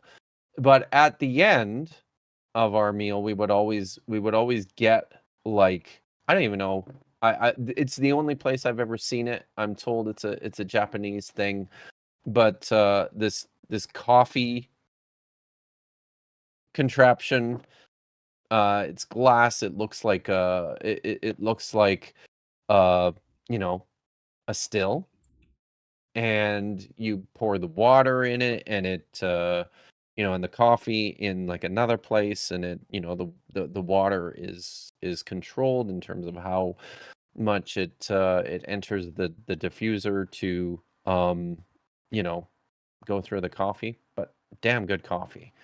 So yeah, I'm fine. so that's what we would do. Nice. I do want to amend mine just a little bit. I forgot about my favorite sushi roll of all time, which I've only ever been able to get in one place. And it's this place called Sticks in Alabama. It's like more or less the whole Birmingham metro area, but I think it expanded. So they had this one item called a yummy roll. And when I was there, it was tuna, salmon, cream cheese, and they rolled it up in rice and flash fried it. And then they put on like some kind of, I don't think it was spicy mayo, but it might have been. Either way, it was effing delicious. I used to go in there and get that whenever possible. It's like the only time I ever voluntarily eat cream cheese. Normally I don't eat cream cheese. It's like, meh, it's alright.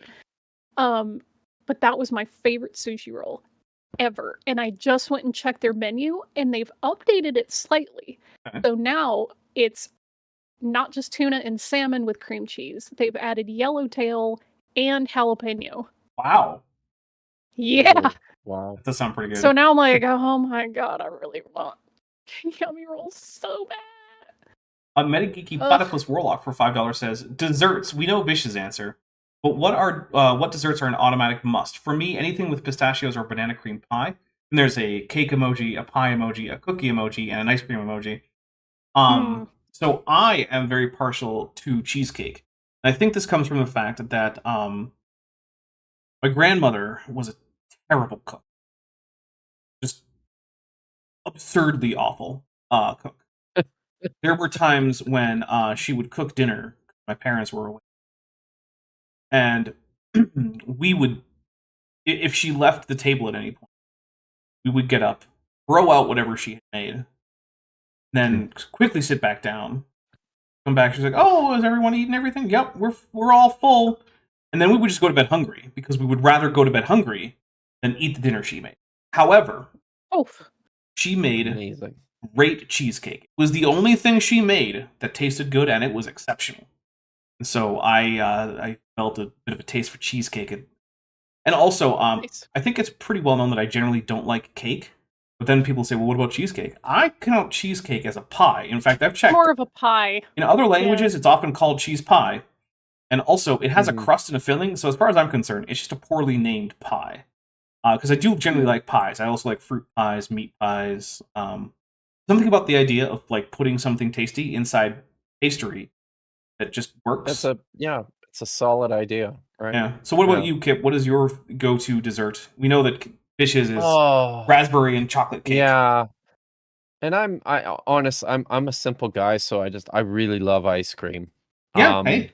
And I like mousses. Yeah. And like when I'm going out, that's if it's on the menu, I'll often get that. I also really like just a great big piece pie. Homemade pies are good. My grandmother made exceptional pie crust, and if she was making a pie, it was usually the best thing on any menu anywhere. So, but if I'm going out and somebody's got like a gigantic piece of mud pie with ridiculous amounts of peanut butter in it, then I'm all over that too.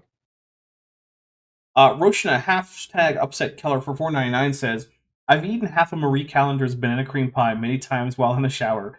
It's my secret guilty pleasure. Don't judge me. First of all, I'm not going to judge. I will say that does sound like the logistics might be a bit tricky. But then again, I do like myself a nice shower beer. So y'all eat and drink in the shower? I have occasionally had a shower beer. You don't want to bring glass in because then that could shatter and dangerous. I very often have my morning coffee in the shower. I don't do that. What? I like the contrast of the cold temperature of the beer and the warm water from the shower. I could see it. So yeah, it's I very don't hard. think I have ever once in my life eaten or drank any in the shower. I don't. Get yourself a can of beer, get in the shower, and try it out. And It's I'm nice. I'm like, maybe during a bath, but a shower? Same basic idea. Yeah. What? The only difference is you're standing up. Yeah. This is something that okay. She's learning Okay, things this is a today. completely foreign thing to me. I would never consider eating or drinking in the shower. Like, I have never been that pressed for time. No. It's not about being pressed for time. It's No, relaxing. it's This is not the shower that you're taking because you have to get your morning routine done. This is a shower that happens. Okay, well, with your coffee, okay, sure. But when you're having a shower beer, right? This is a shower that you have after a long day and you're tired, you want to relax a little bit, and you want feel that hot water streaming on you because it's going to relax your muscles. And then, while you're doing that, you realize, you know what would be really cool? Ice cold. And then you grab yourself. I understand your explanation, but it is just something I have never considered. When I take a relaxing shower, the most frilly I get with it is turning on my waterproof speaker and just listening to really cool music. Just get a can of beer. And doing some karaoke. Buy some canned beer that you like and just pop one open ice cold. It's very nice. Okay. Also, shout out like, Katie Lewis for banoffee pie. I've had banoffee pie and it's delicious. Nat Grasslands Enthusiast for $7.99 redo says, for the PTO, which did in fact get us the very nice 30 super chats. So I now feel reasonably justified in taking some extra time off. So I am still going on with Chesh later on today. That is a thing. And I'll still be on Tuesday, but I do not plan on doing any additional work on Tuesday. I'll probably take at least in particular. Name Tacos in the chat says, I call shower beer my atheist communion. There you go. Look, shower beer is a thing. I did not invent this. Other people have been doing this for a long time. Poor Claire is... these are the things that I'm wondering. How do you keep the water from getting in or on the drink or food? Well, first of all, it's never going to be perfect, right? But it's also just water. No, but that's why I'm my shower has a shelf up here. You don't have a tall shelf? I keep it pretty high, right? So, and I just, you just stay out of the direct. And if you're really worried about it, put a sippy cup lid on your cup. Do that. Yes. I mean, works too. If that's your big concern, sippy cup lid. I mean, okay. Really, the thing is, this is not the thing that you do while you're soaping up or getting your shampoo and all that. All that should be going on is water and you and the beer. I think maybe it's because I've grown up not really well off financially for most of my life. So to me, I can take just long enough for a relaxing shower before I start feeling like I'm wasting water. It is something that's going to be a little bit of a luxuriating sort of deal. Also, if you want to have a bath beer, I mean, I'm not going to suck from having a bath beer. That's fine too. God for $2 says, food is some of my best work. Agreed, God. Thank you, God. I agree. Yes. Terrador's final form says, hey, Dapper, is it hard to think, I think they meant drink from a can without lips. No, you just put it between your teeth, hold it gently, and then tilt back. It's fine. It's way harder to drink. Those tiny little arms, do you use a grippy claw? No, I just I have my butler open the beer, and then I just grab it with my teeth. Right, you have a butler. I forgot about that. The butler provides you beer in the shop. Look, it's behind a curtain, and I just poke my head out. It's fine. It's not a big deal. First, all I have to remove to get in the shower is my top half, my monocle, and my tie. And your tie. So it's not like it's a big difference anyway. Right. I don't leave much to the imagination. What company manufactures Ceratosaur-sized shower stalls? Oh, so basically, you just have. So you know how there's public showers and whatnot. It's basically the same situation, except there's only one shower head. That's it. I'm only 2 meters tall. I'm not that tall. I can fit vertically in a normal size. But you're long. Yeah, but that's why I use a full public size, like at the gym size shower room, but there's only one I was shower gonna head. say, like, going to the Natural History Museum, it wasn't hard to get you in the door vertically, but your tail. It's true. I did have to be very careful with that tail. And anyone who doesn't believe that I was there without my human suit at the museum with Vishanti, We took a photo to have, prove it. yeah, I have a photo to prove that I was there. Mhm. If that needs to be revealed, we can once again show that photo. So let's see. Is there anything else about? Favorite pizza toppings. Fish, what's your favorite pizza topping? Or combo? I really like barbecue chicken pizza with just teensy tiny little bit of pineapple. Not a lot, just enough Okay. to complement. It's like the sweet, savory combo there. Quite delicious. See, for me, just adding the barbecue sauce instead of tomato sauce is enough to get the sweet there. And then I just put chicken and onions if I'm going to do a barbecue chicken pizza. Yummy. Little Kip. My local place makes a nice butter chicken pizza that I Ooh. like, and Sounds really good. the one I usually get from there as well. I like pineapple on my pizza. The one I usually get from there as well is a tropical, which is a variation on the on like the ham and pineapple one. Okay. Where Which itself was invented in Canada, by the way. Yes, it's true. So, but it's got bacon as well as barbecue sauce. It's really good. And recently, I'd never tried this before, but we ordered a pizza that had banana peppers on it, which was really good. So I do like banana I'm pepper. kind of into banana peppers on my pizza now, I think. Well, actually, so every Monday, a local grocery store has a sale on pizzas, their own store brand pizzas. And one of their pizzas is a banana pepper and pepperoni pizza with a pack of hot honey that you're supposed to add after it comes out of the oven, but before you slice it. Oh, And that's really, really good. that sounds amazing. It is very, very good. And if you're looking for a non-pork option, I mean, basically any kind of like poultry sausage is probably going to work fine there, as long as it's got a similar profile to like the spicy pepperoni thing. But also, I really like a chicken and spinach on white, like with a white sauce. It's a pretty good one for me. Although I do often vary what pizza toppings I get. Like I don't always get the same pizza toppings, right? Like sometimes I'll get black olives and pepperoni. Sometimes I'll get sausage. Sometimes I'll get bacon, chicken. I don't generally get a Hawaiian pizza, but every once in a while I will. It's not my favorite. I'm not a huge fan of pineapple on pizza, but sometimes I'm just in the mood for like a particularly sweet and somewhat acidic pizza.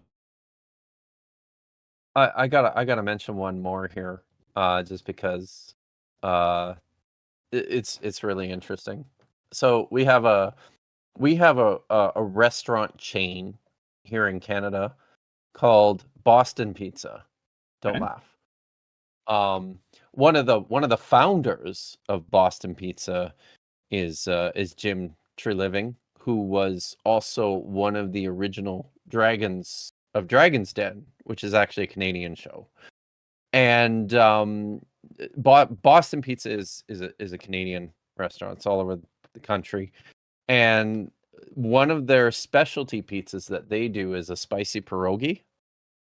Okay. Which, yeah, it's got actual pierogi chunks on it, and chives and bacon, like homemade bacon bits, right?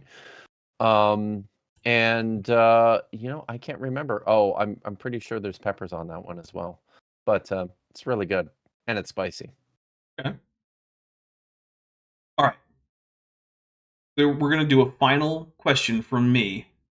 We're going to start wrapping things up. So if you have more super chats, send them in. But if they're just questions, probably not going to get to really answer them. All right. Durian. How do you feel about durian? Bark is worse than its bite. It's true.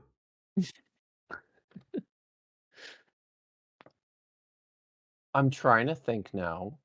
I'm fairly sure I've had it, but I honestly don't remember. I have a rule. Yeah. Durian is something you eat outside. Because I don't want the house smelling like durian. Yeah. Like smoking. Yeah. Fine if you smoke. Yeah.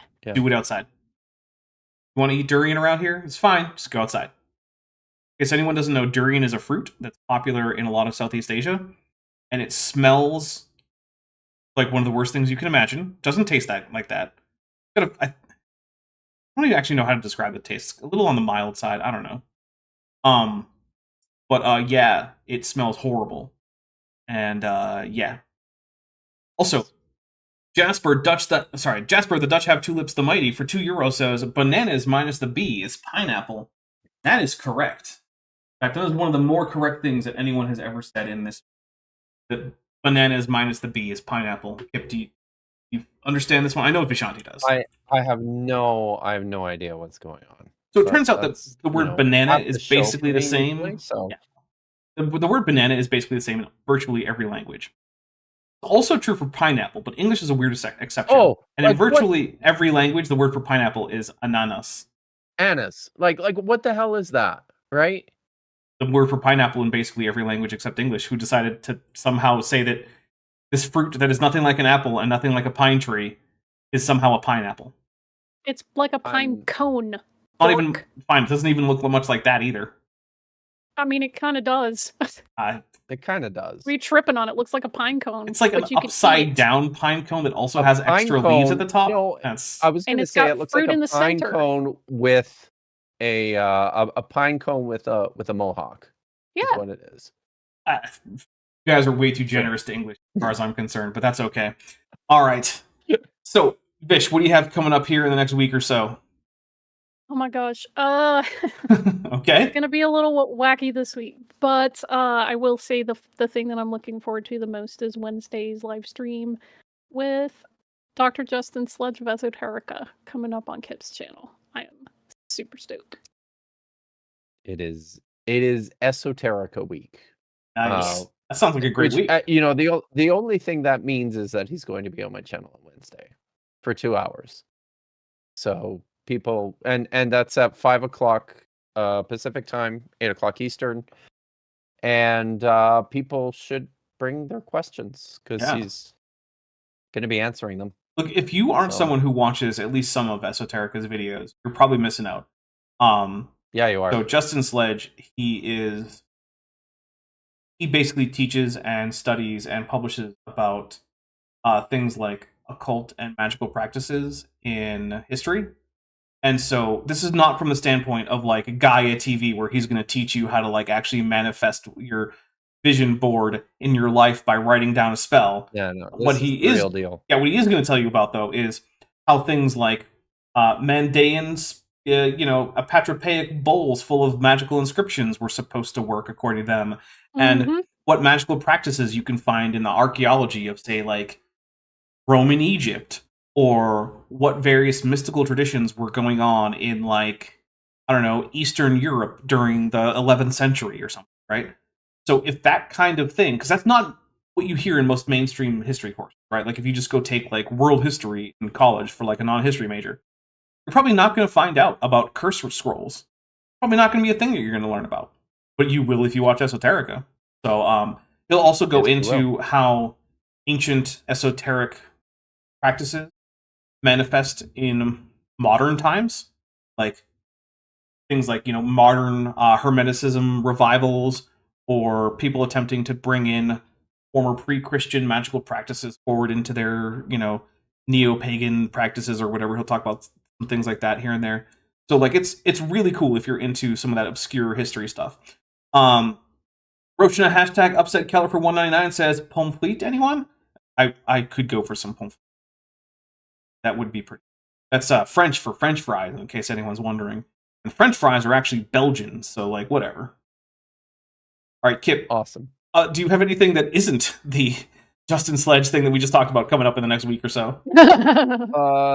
Not this week. Okay. I can see that I'm going to be doing a lot of editing. Yeah. And I will I'll mention, actually, let me just check my calendar to make sure I don't have anything coming up this week. But I will also mention that oh, so today is the 26th, yes. So no, not this week.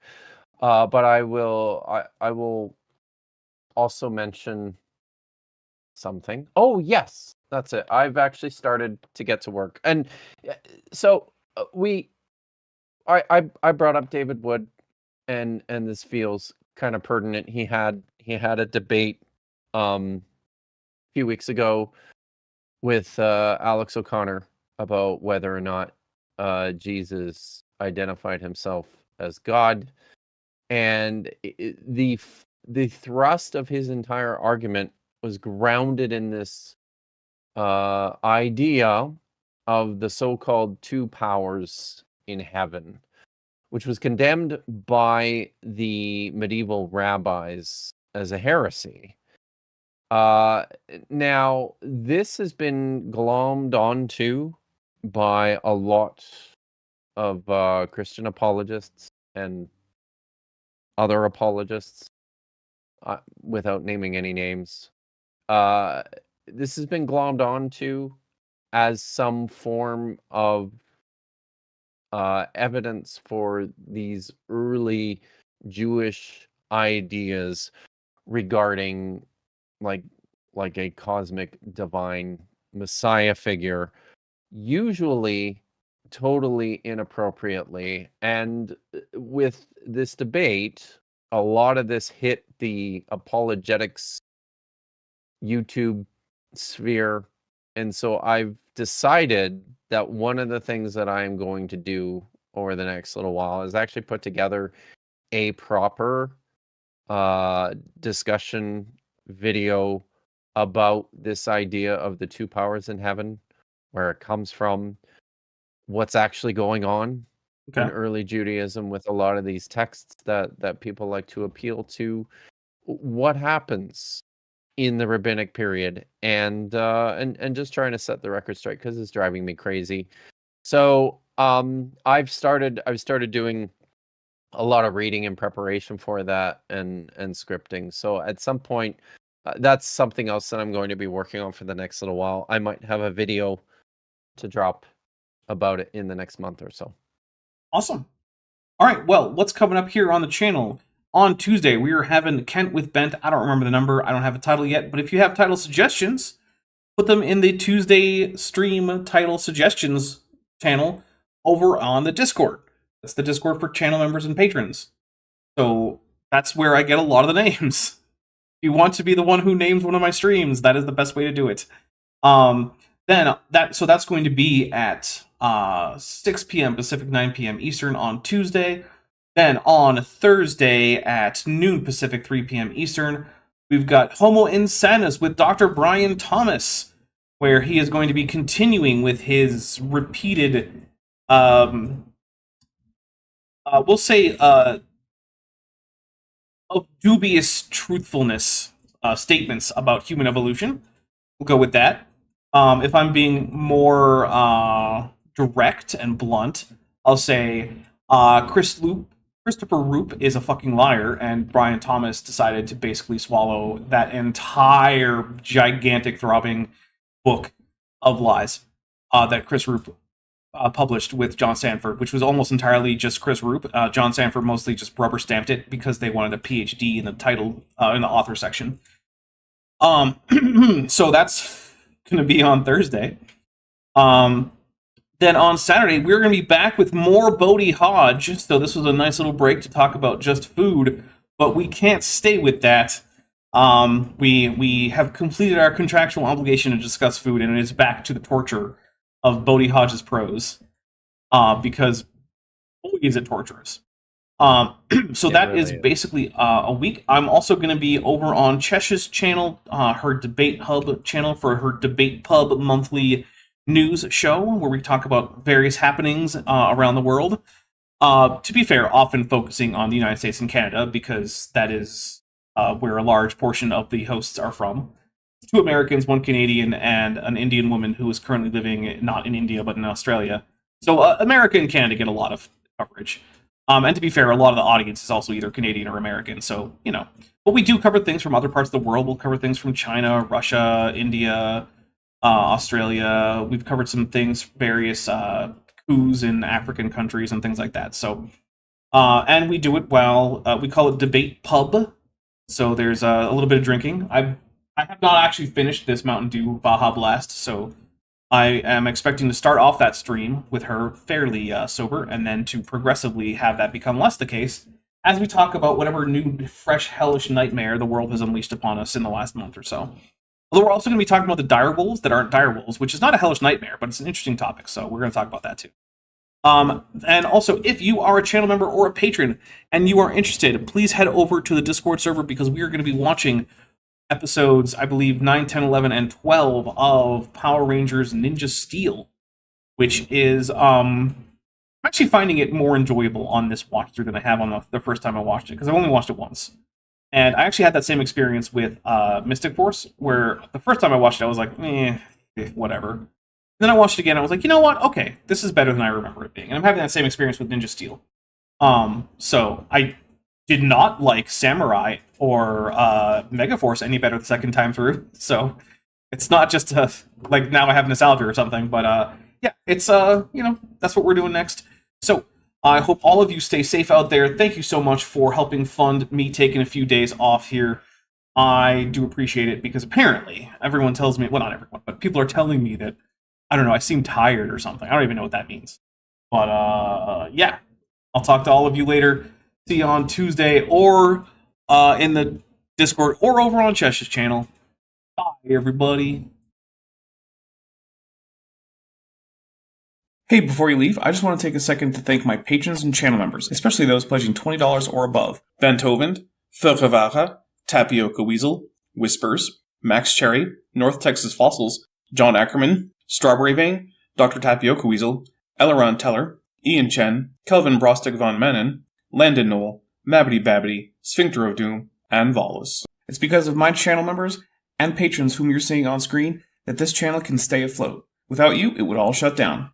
If you want to join the team, there's a link to join the channel below this video, and there's a link to join the Patreon in the description. On the Patreon, you can get a 10% discount for pledging annually, and either way, you get early access to virtually all of my scripted videos, often 3 to 5 months before they come out for the general public.